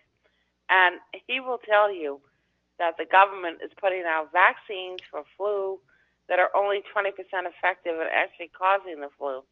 And he went into chemtrails and said it won't kill millions of people, but they'll probably try and kill 150. And then the rest of the people are just lingering with this crap. He's got a lot of information on this. And if you can get onto his website, it's called Exit from the Matrix. And he's quite brilliant. I don't agree with him all the time. Sorry? What's his first name? John, John. Okay. I heard that they were going to spray the flu virus from the sky. Probably. Yeah, that's what he said. He said it's a germicide. That's basically what it is. There was a young woman in California. She came down with a very mild flu. Just blew it off thinking, she came from Massachusetts, actually. She went to Brown, I don't know if she was Massachusetts. She was out in California, living with her boyfriend. And she went to BU and Boston University. Beautiful girl. And had a little flu. Blew it off thinking she'll be okay. Fever, aches, chills, whatever. Her parents were notified the next day that she was brought in by the paramedics. She died the next day, okay? She had a flu that had 2 mutant bacteria that formed in her lungs, and they could not fight it at all. She was only 27 years old, if that. And her parents are... I've been treating myself with a natural antibiotic. I have raw local honey. I bought it over the summer. That's good. And I have the raw organic apple cider vinegar. Very good. And lemon. I mix that together. I put a little iodine in it. I put a little cayenne pepper in it. And to mix it, I have to put some hot water in it because the honey doesn't mix with anything. So I mix that up in a little glass and I'm drinking it. And awesome. It's kind of keeping this thing at bay. And organic apple cider. Add that to it if you can. That's what I said. Okay. Yeah. That's the best thing in the world. It really is if you take it every day. It'll just build your whole system up. It supports the immune system. Mm. But I also hurt my back. So, and I'm sneezing. And when I sneeze, my body shakes my back, and I get that sharp pain in my back. So I'm having a grand old time. I really am. Yeah. I know. I had a flu last year. I find it very odd because I haven't had a flu in years. But I got some kind of a weird flu last year, and I have one now this year. And it was so bad that the coughing, I couldn't stop the coughing at all. And the doctors won't give you anything. They'll say, oh, it's antibiotic resistant. Can't give you this, we can't give you that. I actually cracked a rib in my, rib cage because of the coughing. And I just find that my husband's always sick, and we're very healthy people, and we're just, every winter, we're just being contracted with these weird viruses that are going on for months. And I totally believe in detox. I have a couple of recipes for detox that I will also be sending out when I get to the library. That'd be awesome. I have a detox protocol for chemtrails. Mm-hmm. I have a list of what is in chemtrails. Okay. And it's a page and a half long. Wow. Well, it would be greatly appreciated. Yeah, the strep virus is in chemtrails. So, wonderful. But I think this honey and vinegar, and I'm putting the iodine in there because the iodine is supposed to keep your thyroid clear. Okay. And this cold has not dropped into my lungs, which is a good thing. Yeah, same with us. It's post-nasal drip, Yeah. So I'm trying to drink a lot of water, a lot of lemon juice, and I squeeze an orange in with the honey and the vinegar. Yeah, I squeeze an orange in there. Yeah. Okay, that's good to know. That's awesome. Yeah. I'll go out and get it tomorrow. Garlic, I don't have any garlic. I got to get some garlic because I should be putting garlic in there too. Yep, garlic's great. Yep. Yeah. It's crazy, But we have to But I have had like a mild runny nose for like 2 months. And now all of a sudden I have this full-blown cold. Yeah. Ginger tea is the best, by the way. Ginger tea with honey is really good, by the way. It's the time of the year, too. Well, honey is, they say bacteria cannot survive in honey. Not the real stuff. It's a natural, what is it? It's a natural, not antibiotic. It's a natural, I can't remember. Yeah, but that's how ginger is. Ginger is like a superfood. It's kind of like garlic. Yeah, I know. I have never acquired a taste for that. And I went food shopping today, and I didn't even think of grabbing a ginger root. I'm gonna start making my dad drink it. Like I was looking up all what it does, and it on paper they say it's amazing. Yeah. And by the way, I hurt my back, and my son says, go to the doctor, right? And I'm like, no, I am not going to the doctor. The first thing the doctor says is, have you been vaccinated? Have you had your flu shot? I'm going to say no. Right. Which, by the way, I believe Trump wrote an order that says we have the right to choose our treatment. for any condition. We have the right to choose our treatment. So we can't be forced to take chemo. We can't be forced to take the vaccination. We can't be forced anymore. Right. So, I mean, this man Trump is really sticking his neck out. He's going against all this New World Order stuff, and they've already tried to kill him a couple of times. Really? Yeah. I think January 4th, there was an attempt on his life. Wow. I didn't realize that. I know that during his campaign, one time somebody came out of the crowd and actually got to him on stage. Wow. Nice. His people were on him, though. He was junk after that. He's a hero. I think he's a hero. I think he loves the American people. And, he's only, he's got 4 years. He's got to survive these 4 years. And maybe he'll get reelected. It depends on how much propaganda goes out there. There's tons of it. And the young people are really being deceived. The millennials are really deceived by this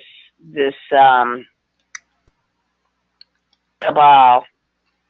All the newspapers, all the mainstream media, it's all propaganda. And these kids, they turn on the TV at night, they watch the news, they hear all these lies.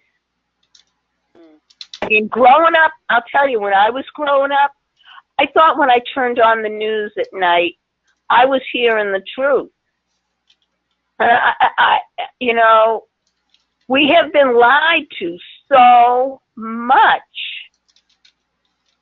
So much.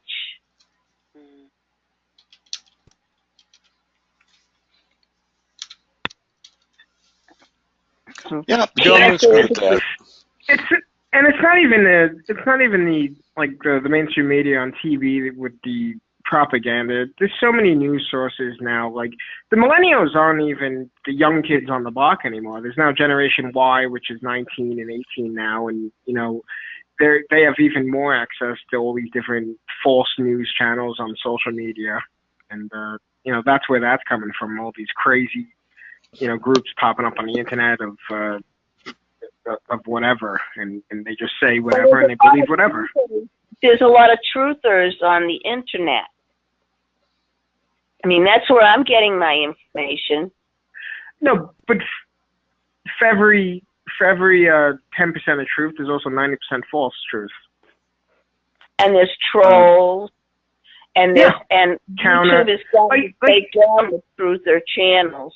You have to understand, if we get, let's say, 50 analysts together, they could have 100 accounts each, and they work 40 hours a day, and that is a huge influence just on the internet. Just one group of one building of analysts just manipulate news on the internet. Imagine hundreds of different groups or thousands of different groups. Just their whole purpose is to come into work that day and just manipulate news on the internet. Right. And right. I'm sure our government has many teams that do that. I'm sure there's other political groups that have many teams that do that, whether against each other or just against the American people in general. And these people, especially the younger generation, Generation Y, or even some of the older generation and the millennials included, they go on the internet and they think they discovered this new news that nobody else knows, and they have the golden ticket to life or something, but it's actually just the propaganda machine working its wheels. I have certain news feeds that I've subscribed to, and I follow Lieutenant Colonel Roy Potter. He's an ex-military man, and he's been speaking out on everything. And he does a video probably once every day or so. and puts out some information. He's very discreet, because they actually went after him too and tried to eliminate him, but he had his military training and he evaded them. But he doesn't stay in one place, he moves around. I think our major problem in this country is the chemtrails. Major problem. There is now something called the chemtrail cough. All right? All those metals are getting down inside our lungs and messing us up and getting into our bloodstream and getting into our brains. And there's just, it's imperative that you detox on a daily basis. Even if it's just lemon water with the ginger, like you said, even if it's just that, even if you just drink something every day, you're flushing it out of your body. Right. You know? And I thought of it, honey is a natural decongestant. I'm sorry. Oh, is it? Yes, it is. I swear by honey. I bought these 2 bottles off this beekeeper during the summer, 2 big bottles. It cost me $20 a bottle for this honey. And I was like, I was going to go back, and then I kept forgetting because he was only there on Sunday afternoon. It was like a farmer's market. But I swear everybody should have honey in their house, and the raw apple cider vinegar, the organic apple cider vinegar. And also know with the honey, you have to buy it from your own community. You can't buy it like from California and bring it to New York. It has to be local, otherwise it's not effective. I have a beekeeper down the street, and I'm going down there tomorrow. Good. That's pretty badass. You definitely have to buy it from your own area. And, right. By the way, that's what I mean. That's what I mean about like when I say things like a corporate commune or so to speak, something like that. Like even that, like finance from the money pot could go towards a farm that somebody could basically raise and help us out with resources in that aspect. We'll be talking grants. Another thing that you must be doing is filtering your water. Absolutely. Do not drink the tap water. In fact, and I know Massachusetts is one of the states that has this, the water has been radiated. Lovely. Can we go down anymore? Let's get upbeat. Well, we all have to be aware of what's going on. Yep, she we gave do. a lot of great information. She does have a lot of great We information too. definitely use it. I mean, what's a bottle of vinegar and apple, organic vinegar, organic honey and lemon, and it's just all good for everybody. Yeah, I used to buy 1 container of real unpasteurized honey in it. I mean, you'd find legs and wings in it, and it was, the real thing. Yeah. They say it'll last 1,000 years. Wow. Properly. Did it work for you? Oh, yeah. It really definitely picks you right up. Keeps you there. Okay. We all need to do that starting tomorrow. Yep. No joke. Yep, and iodine is good for the radiation, and we are being radiated, so if you take a little iodine, they say potassium iodine, which is a tablet, which you can get online for cheap, but I bought the little bottle of liquid iodine, and I'm just putting like 6 or 7 drops. That's safe? In the mixture. And I feel better, but I'm not physically strong anymore. anymore. All my muscles have broken down. Yeah. I'm really like out of shape. I had beagles all my life, and I walked them 5 miles a day, and I lost my last 2 this year, and I question about how they died. But you know what? I hate it, but I go out every day as I can because we have terrible weather going on with ice and snow and freezing, and I walk at least an hour every day. It's just good for your mind, everything else. Yeah, my family. Myself up again. I can't live like this. You know. I've got my family dog died. My family dog died like a week before I got home, and it was questionable, very questionable. Yeah. Oh no. It's really fucked up. Really bad. I adopted a dog. That's how they traumatize you. They traumatize you by taking your pet. No, because like I remember like when I was coming home, like I haven't been home in years, and I remember thinking, you know, it's gang stalk, and at least I'll go home and I'll see my dog and I'll be happy. And when I heard the news, I couldn't believe it. Yeah. I'm sorry. I'm very sorry. Losing a pet is like losing a child. Exactly. No, and this was like a really, this was like my dad doesn't even like dogs, and like this dog, he would feed chicken to, you know what I mean? And like we all love this dog. It was like a little kid or something. Always happy, always healthy. Like we grew up in pretty much a nut house, and we were just, the dog was the straw in the drink, basically. The only thing that made our family normal. Wow. And yeah, this was like last year or something. I haven't really talked about it at all. And it sucks. Wow. I know. Horrible. My sister's still like bugging out about it. Like my sister's military, and she's still bugging out about it. I live in HUD housing, and I wanted to get a dog, and I got the approval letter so that I could get a dog, and they told me I couldn't get a dog over 15 pounds. Oh, yeah, that's normal. I was like, no, that's not a dog. You know? I agree, but you know what? I'm a property manager. And they're all doing that now. It's got to be under 20 pounds or something, little. And I'm like you. I've always had pedigree beagles. They were 16-inch beagles. They were, pretty tall. And beagles are awesome dogs. If you're going to get a dog, you want to get what you want. 2 beagles. Yeah. They were awesome dogs. I want to get a boxer. Oh, they're lovely. Yeah, they're nice. It's short hair, and you can train them to be very attentive. You know what a lot of people are doing now?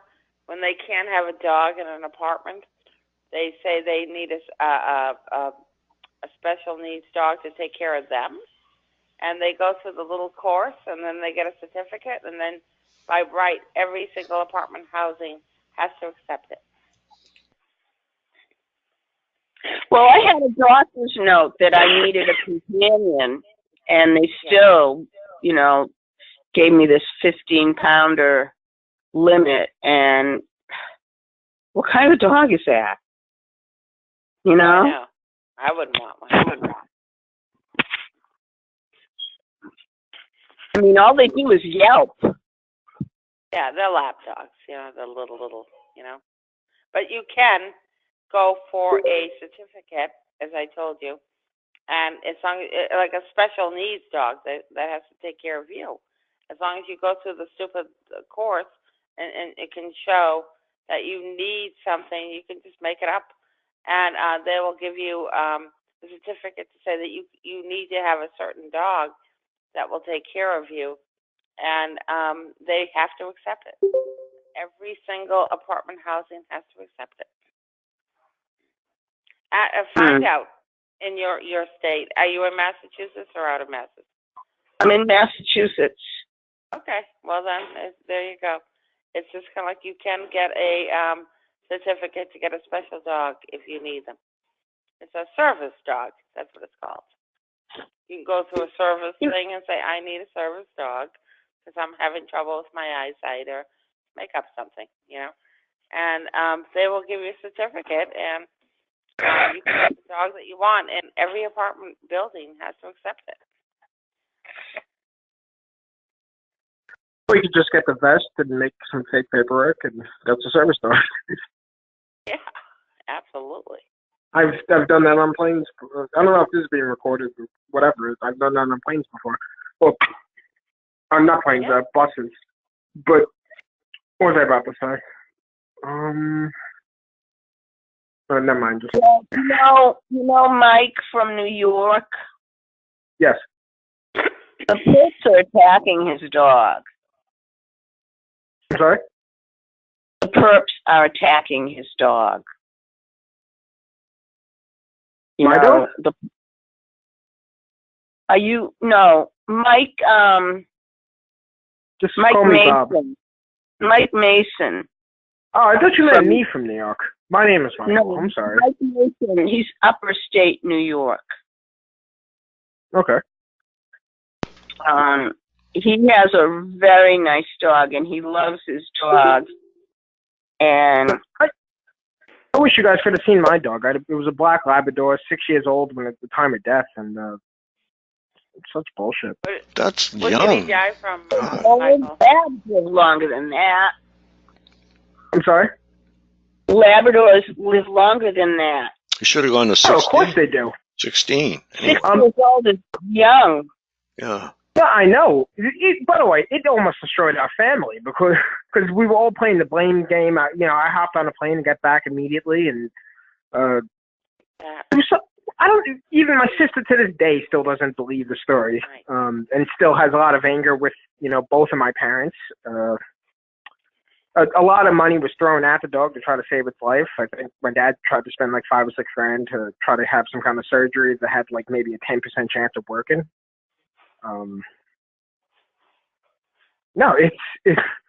I said immediately, there's no way, such a healthy dog that eats people food, there's no way this dog, there's no foul play. Like this is in their handbook. Like, and my dad read that before the dog died. That they looks like they go after people's pets. And then I said that to him. I said, like, you read this and you told me this before the dog died. Like, why don't you think it's foul play? And I guess my dad's the leader of our family. So even if it is foul play, he probably shouldn't tell anyone it is. Just because it would just upset all of us. And I'm sure my sister would probably go after some people. But yeah, dogs are very important when it comes to this kind of isolation that these people push you in, this kind of pressure they put you in. One thing I don't understand is like 2 years ago, I was still coming back from Hawaii. I was out west. Like I was living in a youth shelter and stuff like that. Like I don't understand, like these people, like the homeless people, they get to harass me and do stuff like that. What could they possibly be getting paid? Because they harass me, they risk their lives, all that stuff. And then at the end of the day, they're still kind of like, not doing well at all, like barely surviving. Or is it just, they just don't know how to survive as people in general? And, $20 every now and then is like a big come up, I guess. And that's kind of what it must be like. And it's so funny because it's like, one of the cop-outs they use with me to get people to turn against me is to say I'm snobby, I come from a rich family. And it's kind of like, I don't know, how snobby could I be to just put everything I have in a backpack and just wander the country to understand my country? How snobby could I be? And somebody said, like, a lot of these people are white trash, and they are. And they use that as a pretense for being common man. Like, we're drinking at 2:00 in the afternoon on a work day. And if you think that's common man, then you're sadly mistaken. Like, I know. It's just some kind of ego, pride, like, or something. And I would kind of see that, like my dad, Staten Island's more blue collar than anything. You tell people that you come from money. I'm sorry? Don't tell people you come from money. No. I don't tell anyone I come from money. I don't really come from money. My family has some money, but I don't.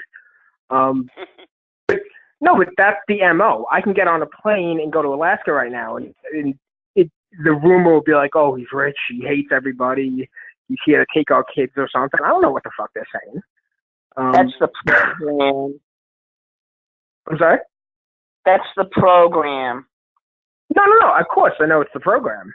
But it's just incredible. You know, I'm kind of well-spoken, and I'm kind of worldly as well.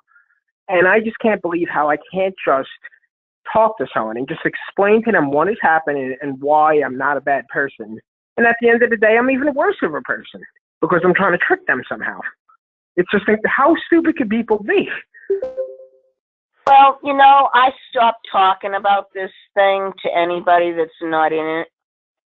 I stopped talking about it. That's the only way you could live. Because if you want to save time and live a decent life and use that time in your life to actually be happy, you can't talk to these people. Like, and the truth is, before I was... You go out shopping or something. I mean, I just ignore everybody around me. But some of these people are really in a daze. Some of the people out there are really in a daze. They don't know what's going on. This mind control is expanding. No, like they make it very personal to whatever community I come into. Let's say I go into a gay community. They make it personal, like, oh, he hates gays. Or I'll go into a rich community. Oh, he's secretly here to rob your house. He's a cat burglar. I go to a poor community. Oh, he's here to take advantage of the poor people and, you know, use them somehow.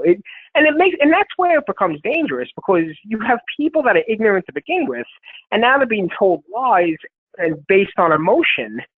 And at the whole time, I don't even know who these people are. So they have like a profile on a computer saying this person's bad or this or that. And I'm just walking to the store, and they're just staring at me from their car.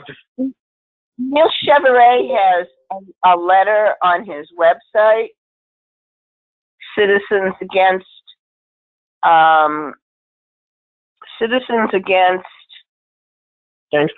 Harmful Technology. Harmful Technology. Thank you, Frank. And he says you should carry it around with you, and you know. I'll be right back, folks.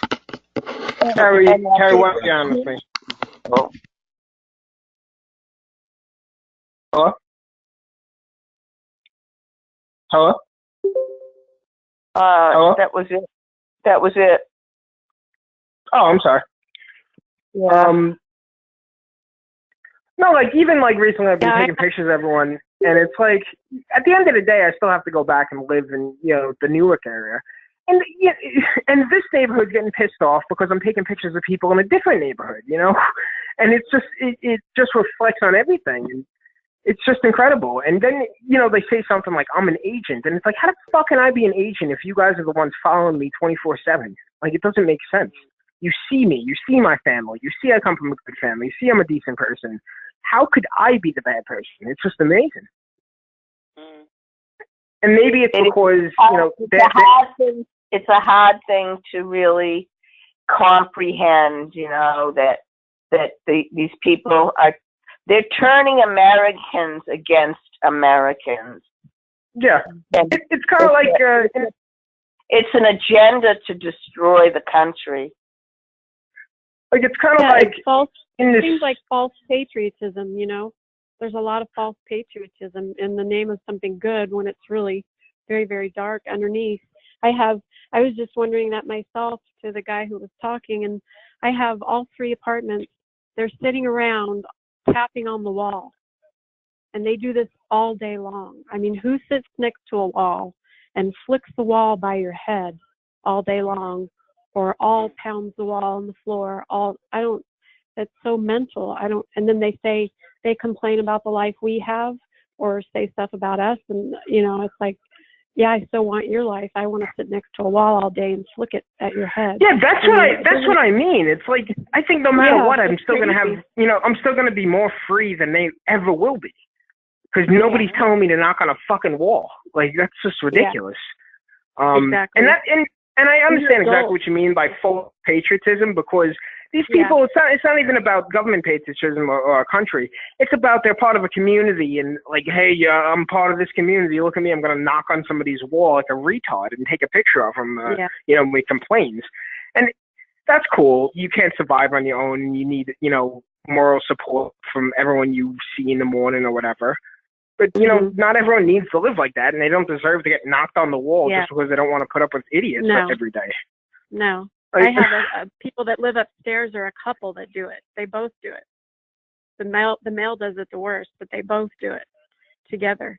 Even I said like the dude that lives above me that takes pictures with his phone when he walks past me and stuff. It's like if I was on his level, I would call somebody I would know to have him deported right back to Africa. But I'm not a piece of shit. Yeah. Like I come from a family of codes and rules, and that's not a part of the codes. Like, yeah, I think some of them must be also being hit because it's so wacko behavior that it doesn't make sense at all. It's just they all act so weird. And like going back to like. The real danger is, what I was saying, is just the ignorance that they give to the people that are already ignorant. And it's like, so now you have people that are told something that I'm bad or I'm this or that. I'm just going to a store just to buy a drink. And somebody just to do a power move. Oh, no, I'm paying for this. I'm online. And they're just taking, 20 minutes to pay for it. And it's a set up that way. The store owner knows it. The guy knows it. The street kids outside know it. But the thing is, if I get into a conflict with him, which I could probably kick the shit out of him, I have no witnesses. It's just going to be like, if anything happens, I'm going to get blamed. It's rather I'm going to get lose the fight or get hurt, or if I win, I'm going to get blamed, with the law.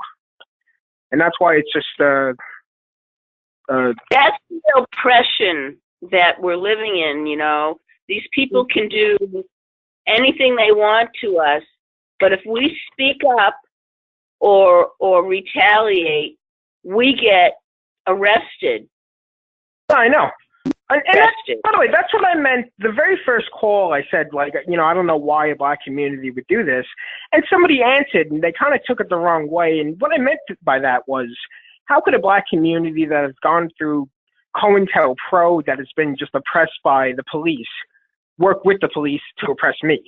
Like, that's what I meant. I didn't mean, like, whatever the hell that person, thought I meant, but that's what I meant. And there's so many. To one person, it's not even rational. There's all these people. It obviously has money involved and it sustains itself. They all feed on each other and they're off of one brain or one person. It's not even rational, Well, a lot of it's just pure pressure. Like even the store owners in my neighborhood, like they know the gangs and stuff are following me, and they kind of feel bad for me because I'm sorry. Can I ask you a question? Do you know why you're being targeted? Am I what? Do you know why you're being targeted? Kind of, pretty much. Does it have anything to do with being a whistleblower? Not really, no. Well, it's gonna be, but no. It's gonna be. Oh, okay. What do you mean it's gonna be? Okay, what I mean is, I was just wondering, What I mean by gonna be, I mean cause of effect. They turned this program on to me. They've used corrupt police to get to me, and now I'm gonna be a whistleblower, and I'm gonna do everything possible to bring attention and light to that. By the way, I'm being targeted. I'm being targeted because I was a traveler, a backpacker, and I was at the wrong place at the wrong time at a rat community of Satanists at a commune 6,000 miles away.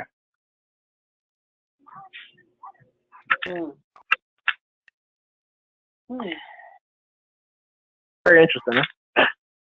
Do you get Voice to Skull too? Do you get what all do you?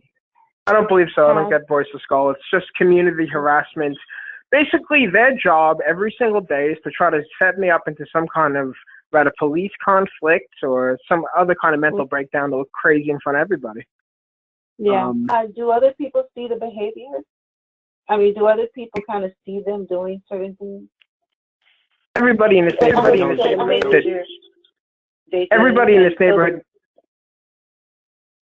knows what they're doing. Do you have a camera? Do you take photographs of things or videos of the behavior? Yeah, I do. I have a few good shots of hand signals and all sorts of shit. The only problem is then when I do that, I just explained, like, even if I do it in New York and like I live in Newark, then the Newark community is going to get even more hostile towards me. It's like having a gun to your head, and they can pull the trigger anytime. So you said if you did what, they would get more hostile towards you? They make more money by harassing and torturing us. Yeah. It's kind of like, let's say I'm not doing anything, I'm not taking pictures of everyone. It goes out to the community, okay, it's at a code blue. And then let's say I start taking pictures, it goes to a orange alert, and that's when they're, getting in my face, so blocking my door passage so I get into a fight or something. And they make sure that usually the person, I'm sorry? Yeah, like when I go into a deli, they'll have, when I go into a deli, they have like, 20-year-olds just stand there so I bump them, so it started some kind of conflict. Oh, so wait a minute. They're standing by your door, or they won't move out of the way? No. I mean like a delicatessen, like a bodega. Like they'll just try to bump you just to stop, set me off, so I throw a punch or something.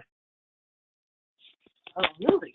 I have a friend that's 84 years old, and she was over here in the front area, and I was talking with her. She's on a walker. She's 84. And the couple upstairs came running down out the door and were doing their get in your space game stalker thing, both of them. And I was afraid that they were going to knock her over. And they were repeating it back and forth at both of us. They have no nothing. Where do you live? What city do you live in? Me? I live in Colorado, Fort Collins, Colorado.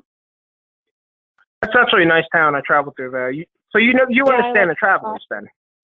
You know what I mean? Yeah. Yeah, that's the kind of traveler I mean. Mm-hmm. Like Boulder and Netherlands, very beautiful as well. Yeah, CSU is right here, so yeah, it's a nice little town. And it's not everybody, they try to create a really hostile environment around you so you think it's everybody. But like when I get outside of that and start interacting with other people where I'm back to myself, it goes away, So. Honestly, it's before the gang stalking hit me, Fort Collins, Boulder, that's actually one of the nicest places I've ever seen in my entire life. I mean, with people. I remember I was just I just had a backpack and I'm just walking down the street and somebody just stopped their car and they're like, "Hey, do you smoke weed?" And I'm like, "Yeah," and just gave me like a eighth of weed just out of nowhere. I'm like, "Wow, this is a really nice place." Yeah, it's not too big, it's not too small. It's about an hour north of Denver, and it's got a little bit of everything, but it's not too big city like Denver, so it's nice. Now that I'm going through gang stalking, I probably wouldn't survive in Fort Collins. It just the cops would be all over me. I'm sorry. Why? Why wouldn't I survive in Fort Collins? Just because. Yeah. Oh, because I think gang stalking, I think we all go through different things with gang stalking, and with me, it's just a constant threat of police setup. And they really don't want me in a white suburb out west, because they would make it worse for me. Have you gone to the detectives? Have you gone to the sergeants? Have you gone to them? Have I gone to police yet? Have you gone to the detectives, head detective? Have you gone to the the sergeant? Have you gone to the I haven't dealt with law enforcement telling them about gang stalking because I kind of want to keep it internal with my family, that the people that we know could give the message, in a proper way instead of me just going to a police station saying I'm being followed. Well, you know what I mean? Let me tell you something. For a long time, I really didn't know what the heck was going on. I knew I was being followed. I had a strong sensed that I was being followed. I kept having these weird accidents. People kept hitting me. But thank goodness I had an attorney who helped me, you know, with the situation with my cars. But finally, somebody was driving erratically in front of me and videotaped. I mean, they were actually in front of me, hanging out of their car, taking photos of me. And so I got them hanging out of their car. And I had already reported to the police that somebody was following me. And at the time, I didn't realize that I was being gang stalked. I just felt like somebody was following me. So I took that photo to the police station, and they ignored it at first. I kept insisting. I didn't know why I was being ignored at first. And I kept insisting, and finally I got a detective to at least look at the photos. And every time I have a problem, I can go to that particular detective. I'm starting to get a little suspicious of them now, you know. But I felt that at least I had a person to talk to about people following me, and I couldn't prove it. My last accident that I had, which totaled my car, a police officer went into a store and told the owner to mess the tape up so that I wouldn't see what was on that tape. When I got home, it was blurry. I couldn't see anything. I went back the second time, same thing happened. Just so happened I have inside of the USB drive, some of them have their own internal video. The internal video was able to play that tape. And I saw the man who hit me, I saw him stalking me. I saw that man stalking me and waiting. And he waited until I backed up, and he took off. He speeded, and he caused that accident. And they were trying to actually prevent me from seeing that information. So I even had that, where I could take that. Even though they tried to erase it, I was able to show it just to prove this man was stalking me and caused this accident. So it might be just if you could find a good detective that would listen to you, and that would be your only contact, you know? Yeah. And that's what I meant by family contacts. Like, I'm trying to kind of climb up the ladder in my own family because, you know, in my family, we have private investigators and people that work for government and people that even work for, you know, in the Department of Justice and Homeland Security as well. It's just I kind of have to kind of build up my, reputation within my own family before I start doing stuff like that. Understandable. Hey, all you people that are muted out there, just hit *6 if you'd like to speak. You're never permanently muted here, ever. So anybody that would like to speak after I've interrupted Mike, go ahead. All right, Mike, you got the floor again. You had it. Oh. Mike? Wait, me? Yeah. Yeah. Sorry, I'm getting confused because I go by Bob and Mike, so. Okay. Mike Bob, we'll call you. Bob Mike? Yeah, right. Bob Mike Bob.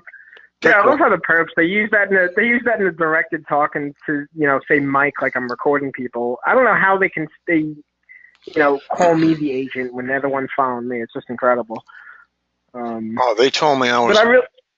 They told me I was a draft dodger. Then I burnt my draft card and I went to Canada to avoid the Vietnam War. Yeah, I think it's to fuck with your ego. You know what I mean? No, because you know that kind of fucks with my ego because it's like, you know, my whole life I kind of been stand up for, you know, Staten Island kids and, you know, not ratting on people and stuff like that, and then to call me an agent or something like that. But like, you know, 5 years ago before this program, I would have just punched somebody in the face if I heard that. Now I can't, but yeah, you'll be able to. You'll be able to sometime. Yeah, in the right circumstances when I get them in the right places. By the way, like even I should be back on Staten Island because I have better contacts with a lot of things. And that goes back to what I was saying about starting safe houses and starting an HQ and starting even a community. and headquarters and stuff like that, and corporation. Like even now, the DA on Staten Island, the head DA, he's like a family friend of ours. He just became a DA. We actually know him. I'm pretty sure, if I go to court for just a simple assault, I get dismissed. Like, and that, unfortunately, that's kind of how things work. There's a bias in community, and that we should use it to our advantage. And New York is a great place to start. Yeah, I should go there and meet you sometime. Maybe. Absolutely. Like even Alex, I'm 40 minutes from the World Trade Center. We could just meet up downtown and meet my dad as well. There's a nice deli we can go to and eat on the second floor and talk. Yeah, that sounds good. And a few other of us from Massachusetts can join you. Yeah, absolutely. Where is the infamous woman from south of me, Lorraine? Is that a place south of me? Oh, no, I was just saying maybe Lorraine could come too, if she's not too busy. She may have left. I don't think she did, but she may. Lorraine is the real estate one? Yes, yeah. No, it's so funny. She sounds like my Aunt Jackie. It's incredible. Yeah, my Aunt Jackie does real estate. She's actually a real estate attorney for New York State. But she sounds just like her. It's incredible. Yeah, she just actually rejoined by joining this call, I guess. She was a member of a Florida call, but a woman up here gave her a hard time up here in the Northeast, so she just said the hell with the calls for a while, and she's just coming back now. By the way, like even like someone like Lorraine, like she sounds just like my aunt. I'm sure that there's a reason for that. I'm sure she's has similar politics to my aunt and has a similar conservativeness like my aunt. And honestly, it would be easier for me to talk to my aunt about this, just having somebody like a businesswoman like Lorraine, somebody that's on her level to kind of translate. Like, even though it's my aunt and we're family, there's a generational gap, there's a cultural gap. We're not even the same ethnicity, So. Yeah, you have to, put that aside, put the aunt thing aside and just talk to her like she is. You know what I mean? Yeah. She might not be able to do it, though. Might not be able to understand it? She might not be able to talk to you as as like a regular person without, bringing the family part in, Yeah, and that's the thing. It's it's just easier to say that Michael's going through problems in his life and he's making excuses for his lack of success than to just say there's a giant conspiracy that Michael knows about that we didn't understand. Okay, it sounds like you have come from a very successful family. Everybody, and because of this, you're getting squashed a little bit, and I think that's what it is, because you sound like a very smart guy. Kind of. Yes, there's a lot of. I come from, I don't know, second generational immigrant New York family that for the most part is conservative Catholic and works extremely hard. Yeah. Like my cousin, I just had a birthday 2 days ago. My cousin's birthday is next week, and she's so far ahead of me. She works for she works as a chemical engineer in Washington, D.C., and she gets flown back from the Village in New York to Washington, D.C. twice a week. Wow. So she works on campus and then goes home and, to her home in the Village. So, yeah, and that's why it's like I'm, to go to the next family dinner and try to explain I need help with gang stock, and it's kind of, I'm sitting at the kiddie table now. It's kind of hard to, explain what's going on. Yeah, you can't tell anybody in the family, or else they'll just all want to get together and throw you in the nut bin. That's the way it goes. Like my dad stands behind me 100%. Yeah. My dad would die for me, and he's already helped me so much, and already delayed his retirement to help me. But my dad is, he pretty much, he's known me my whole life, and he knows, like, this isn't me, and he knows, once I get a foothold in, that I'm very clever and smart and, could really make a good life for myself, and it's too bad that this horrible thing is happening to me. Well, I think you're going to be one of the leaders in the fight because you've got the moxie that it takes. If I didn't have the moxie, I wouldn't be in this program. I would have just bowed down to the stupid cult and not paid attention to anything, and then, just been another stupid idiot out there. Yeah, so maybe this particular cult, you're not supposed to leave. So when you leave the cult successfully, this is what they do. They already told me that how that works. And it's I don't know. I got to write a book about it because I can't really just explain it on the phone because there's so many little details. But it's kind of like a sub-society of like an underground society, so to speak. And all those groups are, connected with one another, and they feel like I crossed the underground society somehow because I deceived them, because I come from a middle-class family from New York, and I actually believe in things like the Constitution. And if you want to be a young person in that kind of society, the best thing to say is, I hate my family, I hate my government, and, just listen to whatever the cult leaders say. That sounds reasonable.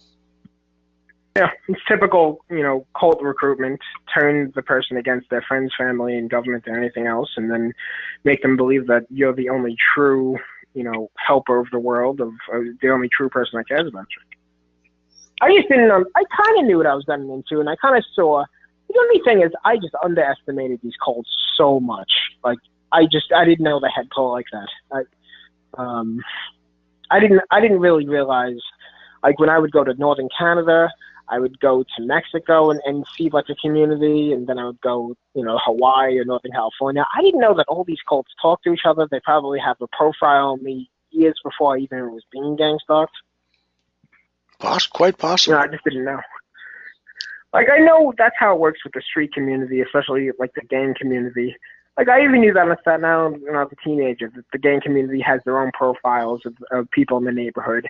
I just didn't realize that all the profiles of the different gangs, cults, and cliques, they all communicate with each other and relay information.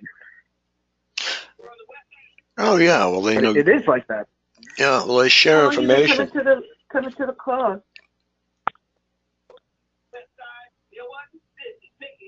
How long you been coming to the call? For me? Yeah. This is call number 4, so 1 week. Oh, call number 4. Okay. Well, good you're getting some information, right? I'm sorry? I said, good you're getting some information, right? Getting good information? No, I said it's good that you're getting some information, about what's going on. And there are other people going through the same thing. Yeah. The last call, what was it, Wednesday, I think? Yeah. Mm-hmm. Yeah, Wednesday, I just felt like there was literally like 3 or 4 gang stalkers there just for me. And just talking, and no one shut up. And that's why I didn't talk much last time. Because I'm just like, oh, the party poopers are here. Yeah, that happens. That happens. Every once in a while, you get somebody disruptive, and it's not even that. I mean, I could tell by the patterns by now. Life is all about patterns. When you backpack the way I backpack, you really pick up on the patterns. And I was just watching the patterns of the last phone call and just how it was coordinated to really just do the indirect talking to mess with my head. Yeah. Well, the last call didn't. Like I spoke to Marcus Hopkins after got off the phone, and he turned out to be 100% a perp. And when I cross-examined him, he just played dumb, and he's a jackass. That's it. Okay. All right. Have you been speaking to him for 1.5 years? He's been on the call about 1.5 years, yeah. Yeah. Well, he's a perp in my head, and he'll never have any, foothold in my community or anything I start. Well, he drinks. Wow. No. It's not about drinking or being stupid. He was very precise, and then you have to understand, like, just living on the streets and just traveling and just seeing the things I did and doing the things I did. I understand that kind of mindset very well, the deceiving and just doing what you have to do to survive. And he wasn't even that good at it. He wouldn't even survive in some of the situations I did. As soon as I cross-examined him, he failed immediately. And he went from quick questions to try to get into my head, and then I start with the cross-examination, and then he asks, "Oh, whoa, what's going on?" So no, I know 100% what was going on there.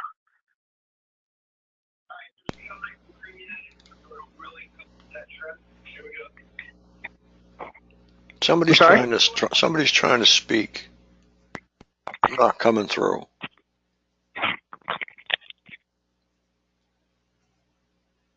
All right, they were muted, and then they unmuted, then muted themselves. So, like I say, anybody that wants to speak, just hit *6. You can speak. Nobody's ever muted permanently here.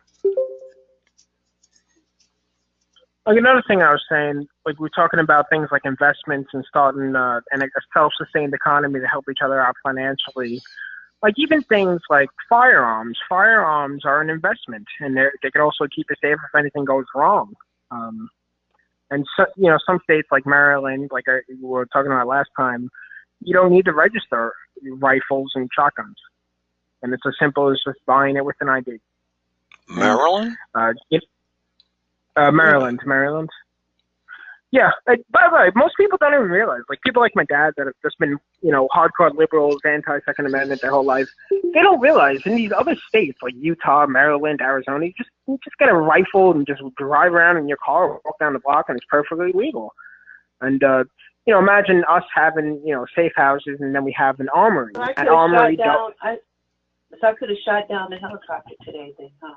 That stayed over my house and just stayed there and wouldn't move directly over my house to taunt me. So I could have shot him down, right?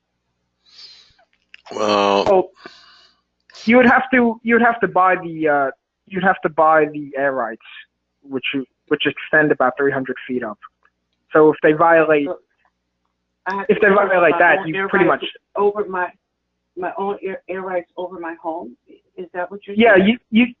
Yeah, you would have to buy it. And I think you could buy it within about 300 feet up. Anything above that is anybody FAA. that comes within that, I can shoot them down? Yes. I can shoot all the drones down? I was in Alaska a year and a half ago, and it's a little different up there. And, we would find drones over people's properties because we didn't even know where the properties is because most of the people live in the woods out there. And, they were shooting at us. I thought it was pretty funny. But, yeah, basically, if you buy the air rights above 300 feet, and if the drones are not allowed to fly above 300 feet, that's FAA rules. If they fly above 300 feet above your house, you can shoot them down. It's a safety violation. They're definitely above 300 feet. They are definitely in my area. I live in Maryland. Yeah. In my no, area, they can't be. They can't be doing that. By the way, there's also the. This is a no zone flight area. This is a no flight area. I forget the word, but no fly zone. It's no fly zone. Restricted for drones and for helicopters. And because I live so close to DC, it's highly restricted in my area. She's gone to the FAA too. No, there's even like EMP weapons you could use to shoot at the drone where it won't cause any damage to the drone, but it would actually knock it out of the sky, and then you could rather ransom the drone or sell it. Well, listen to this. They are not those little bitty drones that you buy at Best Buy. They are military drones. They fly in. You can hear them fly in. Then they have. Let me tell you what's going on. They have the anti-gravity technology on them where they switch off the lights on the side. They're moving real slow once they fly in. You hear them coming in. They're moving real slow in the back, and then they blend in to where they look like stars. Okay, but I saw them come in, right? So I know it's not a star. So it blends in with all the rest of them that's back there, and they are all appearing like stars. But they flew in. I heard them fly in. I got videos of them flying in. I got videos of them planting themselves, and I got videos of that same flight hovering for hours. So I know that it's one of those military drones. They are not, they sound like helicopters flying in. They're not the little small ones that you buy from Best Buy. So now what? And they're just hovering. They just stay there for hours. Well, the ones from the government, they're rear propeller driven or jet, and they cannot hover. The ones from the government, you wouldn't even know it there. Like, they fly very high and don't really need, need to fly close enough where you could see or hear them. Well, So then, what type of planes are these then? I don't know, but it could just be a $1,000 drone that literally got at Best Buy. Like the drone we had in Alaska, it was about $1,000, and it could hover. And we took the restrictions off it, 300-foot restrictions. Somebody took 25. We flew. 25 or 30 of them at one time. Somebody wouldn't put 25 or 30 at one time. But we flew 3,000 feet up, after we took the restrictions, and you could still see everything on the video. Hello? I'm here. I'm listening. What was that noise? I don't know. Somebody screeching a mic, or actually it sounded like part of Dave Case's CD, to be quite honest with you. That was on a chalkboard. Who knows? But yeah, even, those $900 to $1,000 drones you get at Best Buy, they could do a lot. And someone that knows how to really work it could do a lot with that drone, fly at 3,000 feet above your home. Like I said, Alaska. Don't a drone have to have an operator? Yeah, of course. Okay, so how is someone operating a drone that's you have 25 or 30 of them above your house? Yeah, there's 25, 30 operators. Yes. 25 or 30 operators. Okay. Actually, a lot of the drone, the drone we had, all we had to do was press a button and it automatically flew back to us. Like a lot of it could be on a flight pattern, just designed. It could be one person that's operating all of them. They give them a flight pattern. It goes and hovers and annoys you. And then it automatically does autopilot to fly back.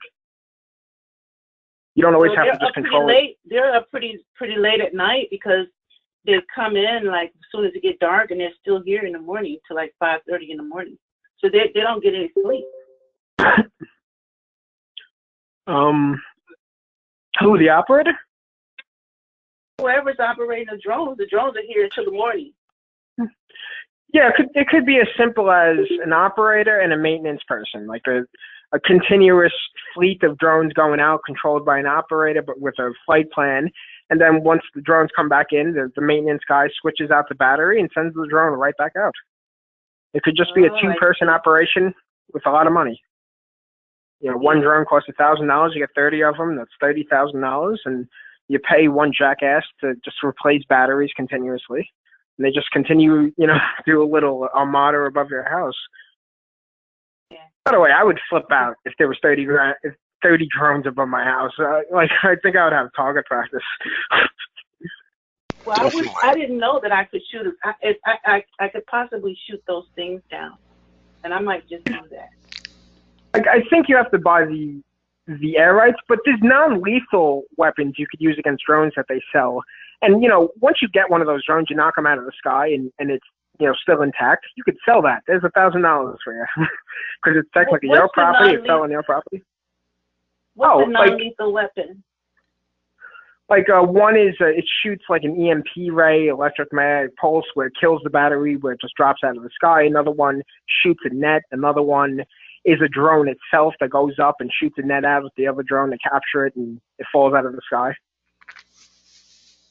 Oh, because I looked I looked up the anti-drone weapons. You know, I looked it up a few times just because those things bother me like a lot. I don't like those things. Right. Yeah.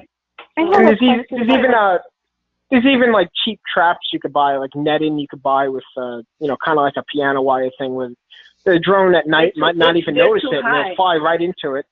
Oh, really? They're too high. They're too high. And they're not moving. They're autonomous.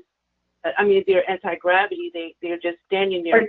They stay in the same spot for hours.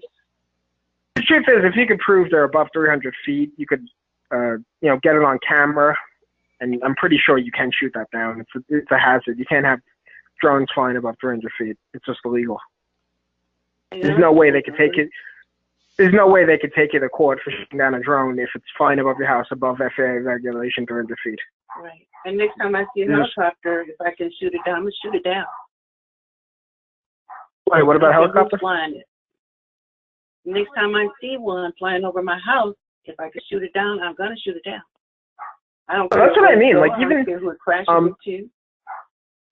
Even if you see it next time, just if you can get it on video and just put it on the internet, like I just would like to see, like, you know, how high they're flying. I've seen pictures of it. Just above the house. Oh, yeah, Frank has one that flew over my house so loud. He has a video of one of them. But Frank, this was, I have a zoom lens on my iPhone because I have an iPhone 7, and I zoomed in close to the helicopter today, and he deliberately just you know, hovered as long as he could in one spot over my house. Well, he's asking for it. And he let me video him. He let me video him too. And this is a no-fly zone. You're not supposed to be here. Oh, if there's really a no-fly zone altogether, you could shoot that thing out of the sky if you're in Maryland. The gun laws there are pretty loose. It was clearly intimidating. I did get a video of it.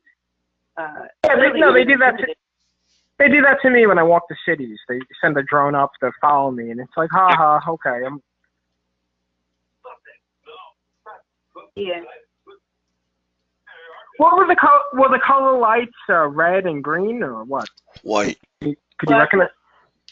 White? Well, the ones that come in at night are red and green. I mean, okay. Yeah, those are the typical $1,000 drones. Those are the typical $1,000 drones. And it sounds like a plane. Like a mosquito, right, or something? It sounds like a helicopter coming in. Yeah. So like that? No, like a helicopter. Like a real helicopter? Like a real helicopter. I got pictures of it. They look like real helicopters. It sounds like that? It sounds like a chopper coming over your house? Sounds like a chopper coming in. Yes. Two white lights. It's just a drone. Two white lights on the front. It's a drone. Yeah, I guess they must have altered it some way to have a whole bunch of noise pollution and to make it look like a helicopter or something. Huh? I don't know, but I think they're I don't know, but I'm telling you they're pretty loud coming in. But I know that they are drones because I watched them come in, and I watched them. They fly in loud, and then all of a sudden, they're moved. When they get to where they're gonna position themselves, they start moving slow, very slow, and then they stop, and then they hover, and that's why. And then they're in that spot for 2 or 3 hours. That's why I know it's not a helicopter. But if they come in sounding like a helicopter.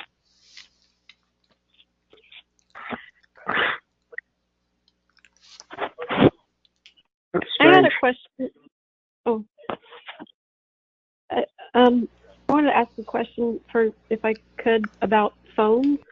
Frank was just saying that he could hear like screeching on the phone or something. I've had people say that they could actually hear 4 or 5 times like demonic voices and screams when they're talking to me. Is there something for a phone that I could get that helps block some of them, or? Well, if you have an AM radio and you set it to, we'll say 5:30, and you send a text, sometimes you'll be able to hear a loud screech. So I think maybe when you turned on your mic or when you joined the call or whatever, I think it's when you turned on your mic, it just screeched because that's what it does. Well, I mean, like even in conversation with people, just I'm having conversations with on the phone, they'll stop and say, I hear demonic stuff going on in the background. That's like 4 or 5 times, 4 different people. So I was just wondering too if there's something that can help block like anything you can put on your phone. I heard that coming from your phone earlier. Yeah. Did you? Yeah. It's a screeching noise? That sounds like whispers of voices, like low. Yes. Somebody was they were like mimicking demonic type. Yeah. Did you? Yeah. Okay, that's the past 2 weeks. There's been 4 or 5 people. It just sounded like a demon voice, is what they were saying. So I didn't know if anybody else had experienced that, or if there's something can help like stop the, some of that from getting through, or. I would talk to probably McAfee has a nice little program. It's called Live Safe. It's the same as the computer program. You can just download it onto your phone. Another good feature about it is if you take a picture of something and it's in a certain mode, it will send that picture and call the police at the same time in your area. Oh, okay. Okay, so Live Safe and then the phone app? Yeah. McAfee Live Safe phone app. It used to be free. Actually, McAfee got bought by Intel. Okay. But that's a good app. Thank you. Sure. Is it? Okay. Okay, thank you. Frank, how far are you time-wise from New York? 2 hours? Oh, boy. I want to say 4. Well, how far are you from Boston? I'm about 40 minutes from Boston. So I think the train from Boston to New York is maybe 2.5 hours, I guess. There's a faster train. I don't know what the hell. What do they call it? There's one Express train? Yeah, there's a rail that's like a 200 mile an hour, 300 mile an hour rail that leaves Boston. Do we have that in the States or no? Yeah, we have it. It's not a monorail, but it's one. Holy shit! It's a real quick train. I forget what they call it. I know what you're talking about. I didn't even know we had that in this country. Yeah, it's not your typical passenger train. I know that, but you have to pay your extra. I know they have it. They have it in it's like a bullet train. They have it in China and Europe. Yeah, that's it. I think it sounds like a bullet train. I should know. My father was an engineer all his life. That's pretty cool. Yeah. I think I had a grandfather who was a pit bull. He used to, kick off the hobos off the train. Oh, yeah? Yeah. Which is kind of ironic because I used to, be a hobo and ride trains. That must be pretty cool, actually. Yeah. I heard he got stabbed once. It was in like the 1930s. Oh, you mean hopping trains and stuff? Or being a pit bull? Oh, being a pit bull. Oh, yeah. Oh, it sounds like you've led a very interesting life so far. That's just about. Yeah, it's too bad because this shit hit me when I was 23 years old, and I think just my knowledge of just everything I've learned. I think I think I could do a lot with my life, and it's too bad it hit me kind of it hit me right when I was kind of taking off. Yeah. so to speak. 23 is when everybody usually is made up their mind what they're going to do, or they're doing it, one or the other. And I was still learning a lot of things. Yeah. Well. And by the way, and that's how I feel. That's how I feel like now. One of the biggest disadvantages I have now is everyone's just lying to me. And like I used to be able to talk to anyone and get knowledge from them and then learn from their knowledge. And now I can't do that anymore because, everyone gets paid to lie to me. So, everything I know had to be before 23 or, 23 and before that, because ever since then, everyone's been lying to me. Nope, call me up. So I have to I'll give you the exact truth.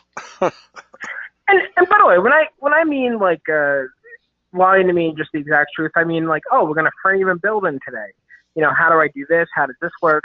And my boss would just lie to me to make me look stupid or something like that, and just I'm denied a lot of information just on basic life now. I'm always been a student of just multiple things, and now I don't have the option to really branch out like that anymore. Well, you're probably smarter than he is, and he doesn't like it. Well, that's a lot of people, but it seems like it's all connected to the gang stock, and like they get encouraged to do that. And I think without the gang stock, and people look at me as a pretty mellow guy and want to help me and encourage me. Yeah, well, we all need to share information. That's why I still encourage. I think like you do as a group. If we're in a number of groups and we stay in touch all day long, we'll know what's going on everywhere in our neighborhoods. And that's why I'm shocked it didn't happen yet. I mean, more united. Nobody. Everybody's just started to really come out in the last 2 years. Before this, everyone was scared to speak. Everyone was scared to pass phone numbers. Everyone was scared to give out email addresses. Everyone was really hiding. But the word's gotten out pretty much that this thing is heading downhill for the perps because there's too much technology and too much information coming forward. And we had one guy in Seattle that was supposed to be a perp, but he turned into a fraud and he embezzled a lot of money from another organization. So, but the perps are going to start coming out because when the fire gets a little bit too hot underneath their butts, they'll be heading for safe shelter, and that'll be turning themselves in before they. Yeah, absolutely. Hey, Frank? Yeah. Hey, this is Elizabeth from Arizona. I just wanted to add something. Out of all the calls that I've been in, it seems like the majority of them, there are some people that have been targeted for like 30 years. The vast majority of them are from like 2015 till now. And I don't know if that's maybe they ramped it up or, people are like, because you said people were afraid and are just now coming out.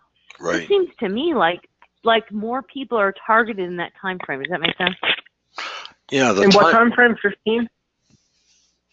2015 is what I've noticed to now. Mine happened in February 2014. It happened around that time as well. Okay, mine was 2011. So what I'm going to tell you is the millennium brought new electronic weapons, stronger, farther reaching. So I just heard a perp. He said, yeah. By the way, Frank, I just want to tell you, like, when they first hit me with this, they were kind of trying to recruit me, and they were trying to teach me how it was. And I must have been under, I don't know, I must have been given something in my water or something, because I wasn't thinking like clearly like I am now.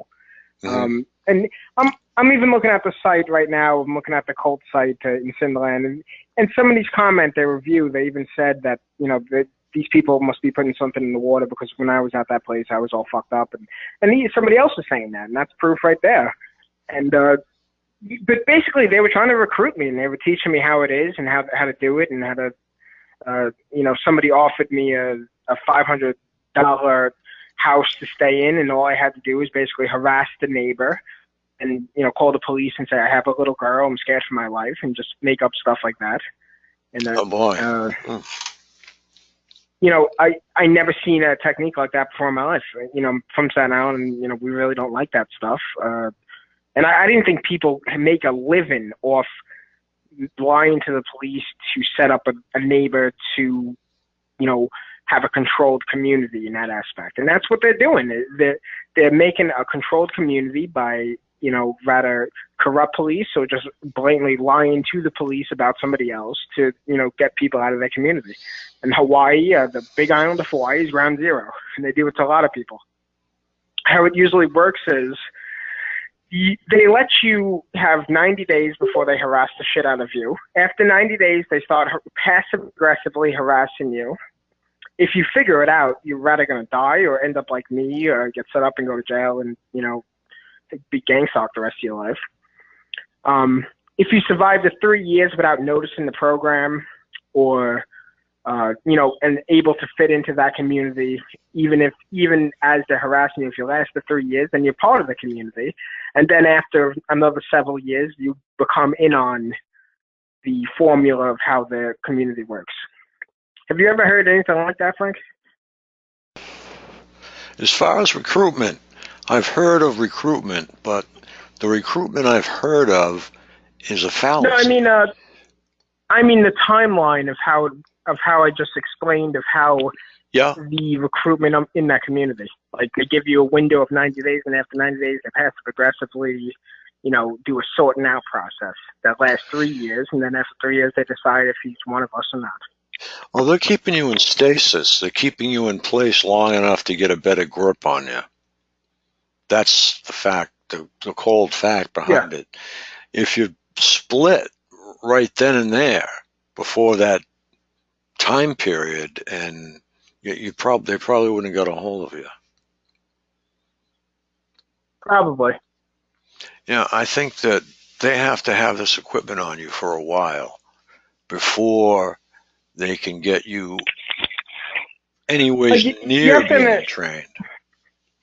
Like you have to understand, when they got me into jail, that was their victory, because then they could put anything they wanted to do, any kind of experiment they wanted to. But before that moment, they were all scared of me. They thought I was like government or something, just because I wouldn't back down. I was smart and young, and most of them are kind of stupid and don't understand what a natural government agent looks like, and it's not a 23-year-old traveler. But yeah, that's why they pretty much hit me with their, little probe thing, is because they thought I was government, just because I didn't fit into the other ways that travelers think. Most travelers just go with the group and they talk about organic food and whatever else is popular today, and I'm talking about politics and other stuff, and it made people so uncomfortable, like, oh, is he government, or what's going on? Because you have to understand, the Big Island of Hawaii, it's a place. It's the poorest one of the islands. It's the most spread out, and it's mostly made up of volcano rocks. There's only several beaches. But it's a place where you go to run away from your problems. It's a place where people, if you're in an abusive relationship, they run away. It's a place where if you're a mafia guy and you go rap to the FBI, they send you right there. It's a place where people that have a lot of shame go to hide. And then they build a community to forget about their shame, and then, if somebody comes that is young and doesn't really have that much baggage or shame, they get envious and jealous, and try to put as much shame on that person as possible. Try to bring that person down to their level.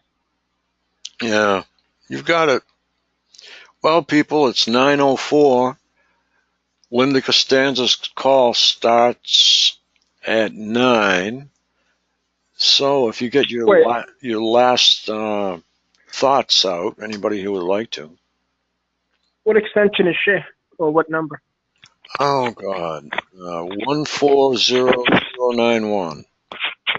Hi, Frank, it's Heather. Wait, hold on one second. Hi, Heather. Heather. Feather, that's right, too. Yeah. Frank, do you think that? Do you think we're? Oh, go ahead. Do you want me to? I call this number and use a different extension? No, That's how it works? nobody uses this. You need to call Talk Shoe. Let's talk shoe. That's another line. Does anyone have that? I have it. 724. 724. Yes. 44. 44. 744. 44744. 724 444 7444. And then just like Frank said, her number is 140091. And Frank, thanks for such a great call. I really hope you're feeling better. Oh, thank you so much. And the Friday night call is getting bigger every week now. So it's only a 3-hour call, and we're getting a lot of commentary. We're getting a lot of people speaking. And I hope we can get Alex in New York a better understanding of what's been going on for the last 40 years in the U.S. Because he thinks that we haven't been letter writing and that we haven't been signing petitions. He thinks we're doing nothing. But so Alex is kind of he's frustrated. What's the word? Stuck on the American dream that the government's supposed to help its citizens. Because I was stuck on that too for a very long time. That's one of the facets of our lawsuit. The government failing to protect its citizens. Oh, that's what I'm saying. Like, I don't care if it's a faction. I don't care if it's a faction of the government that's doing this. Like, there's a lot of people in my family that served and committed a lot to the government, or this country, I should say, and the government has an obligation to protect us. Oh, on the side of your police cars, it says to serve and protect. And you know who that means? You. To serve and protect. So next time somebody gives you a hard time, just say, you see that down there on the side of the police car? That's me. But the police are usually pretty nice. Give them the respect. They'll give the respect back to you. On a more lighter note, do you guys have Carvel up in Massachusetts? Do we have what? Carvel. Carvel ice cream? Yeah. Yeah, we do. Oh, okay. I was about to say, like, we'll go to Carvel when you guys head down to New York. Okay, sounds cool. All right, good night, folks. Absolutely. You take care. And okay, God bless. have a good one, Frank. God bless all the TIs in the world. Good night. Good night. Night. Thank you. You're so welcome.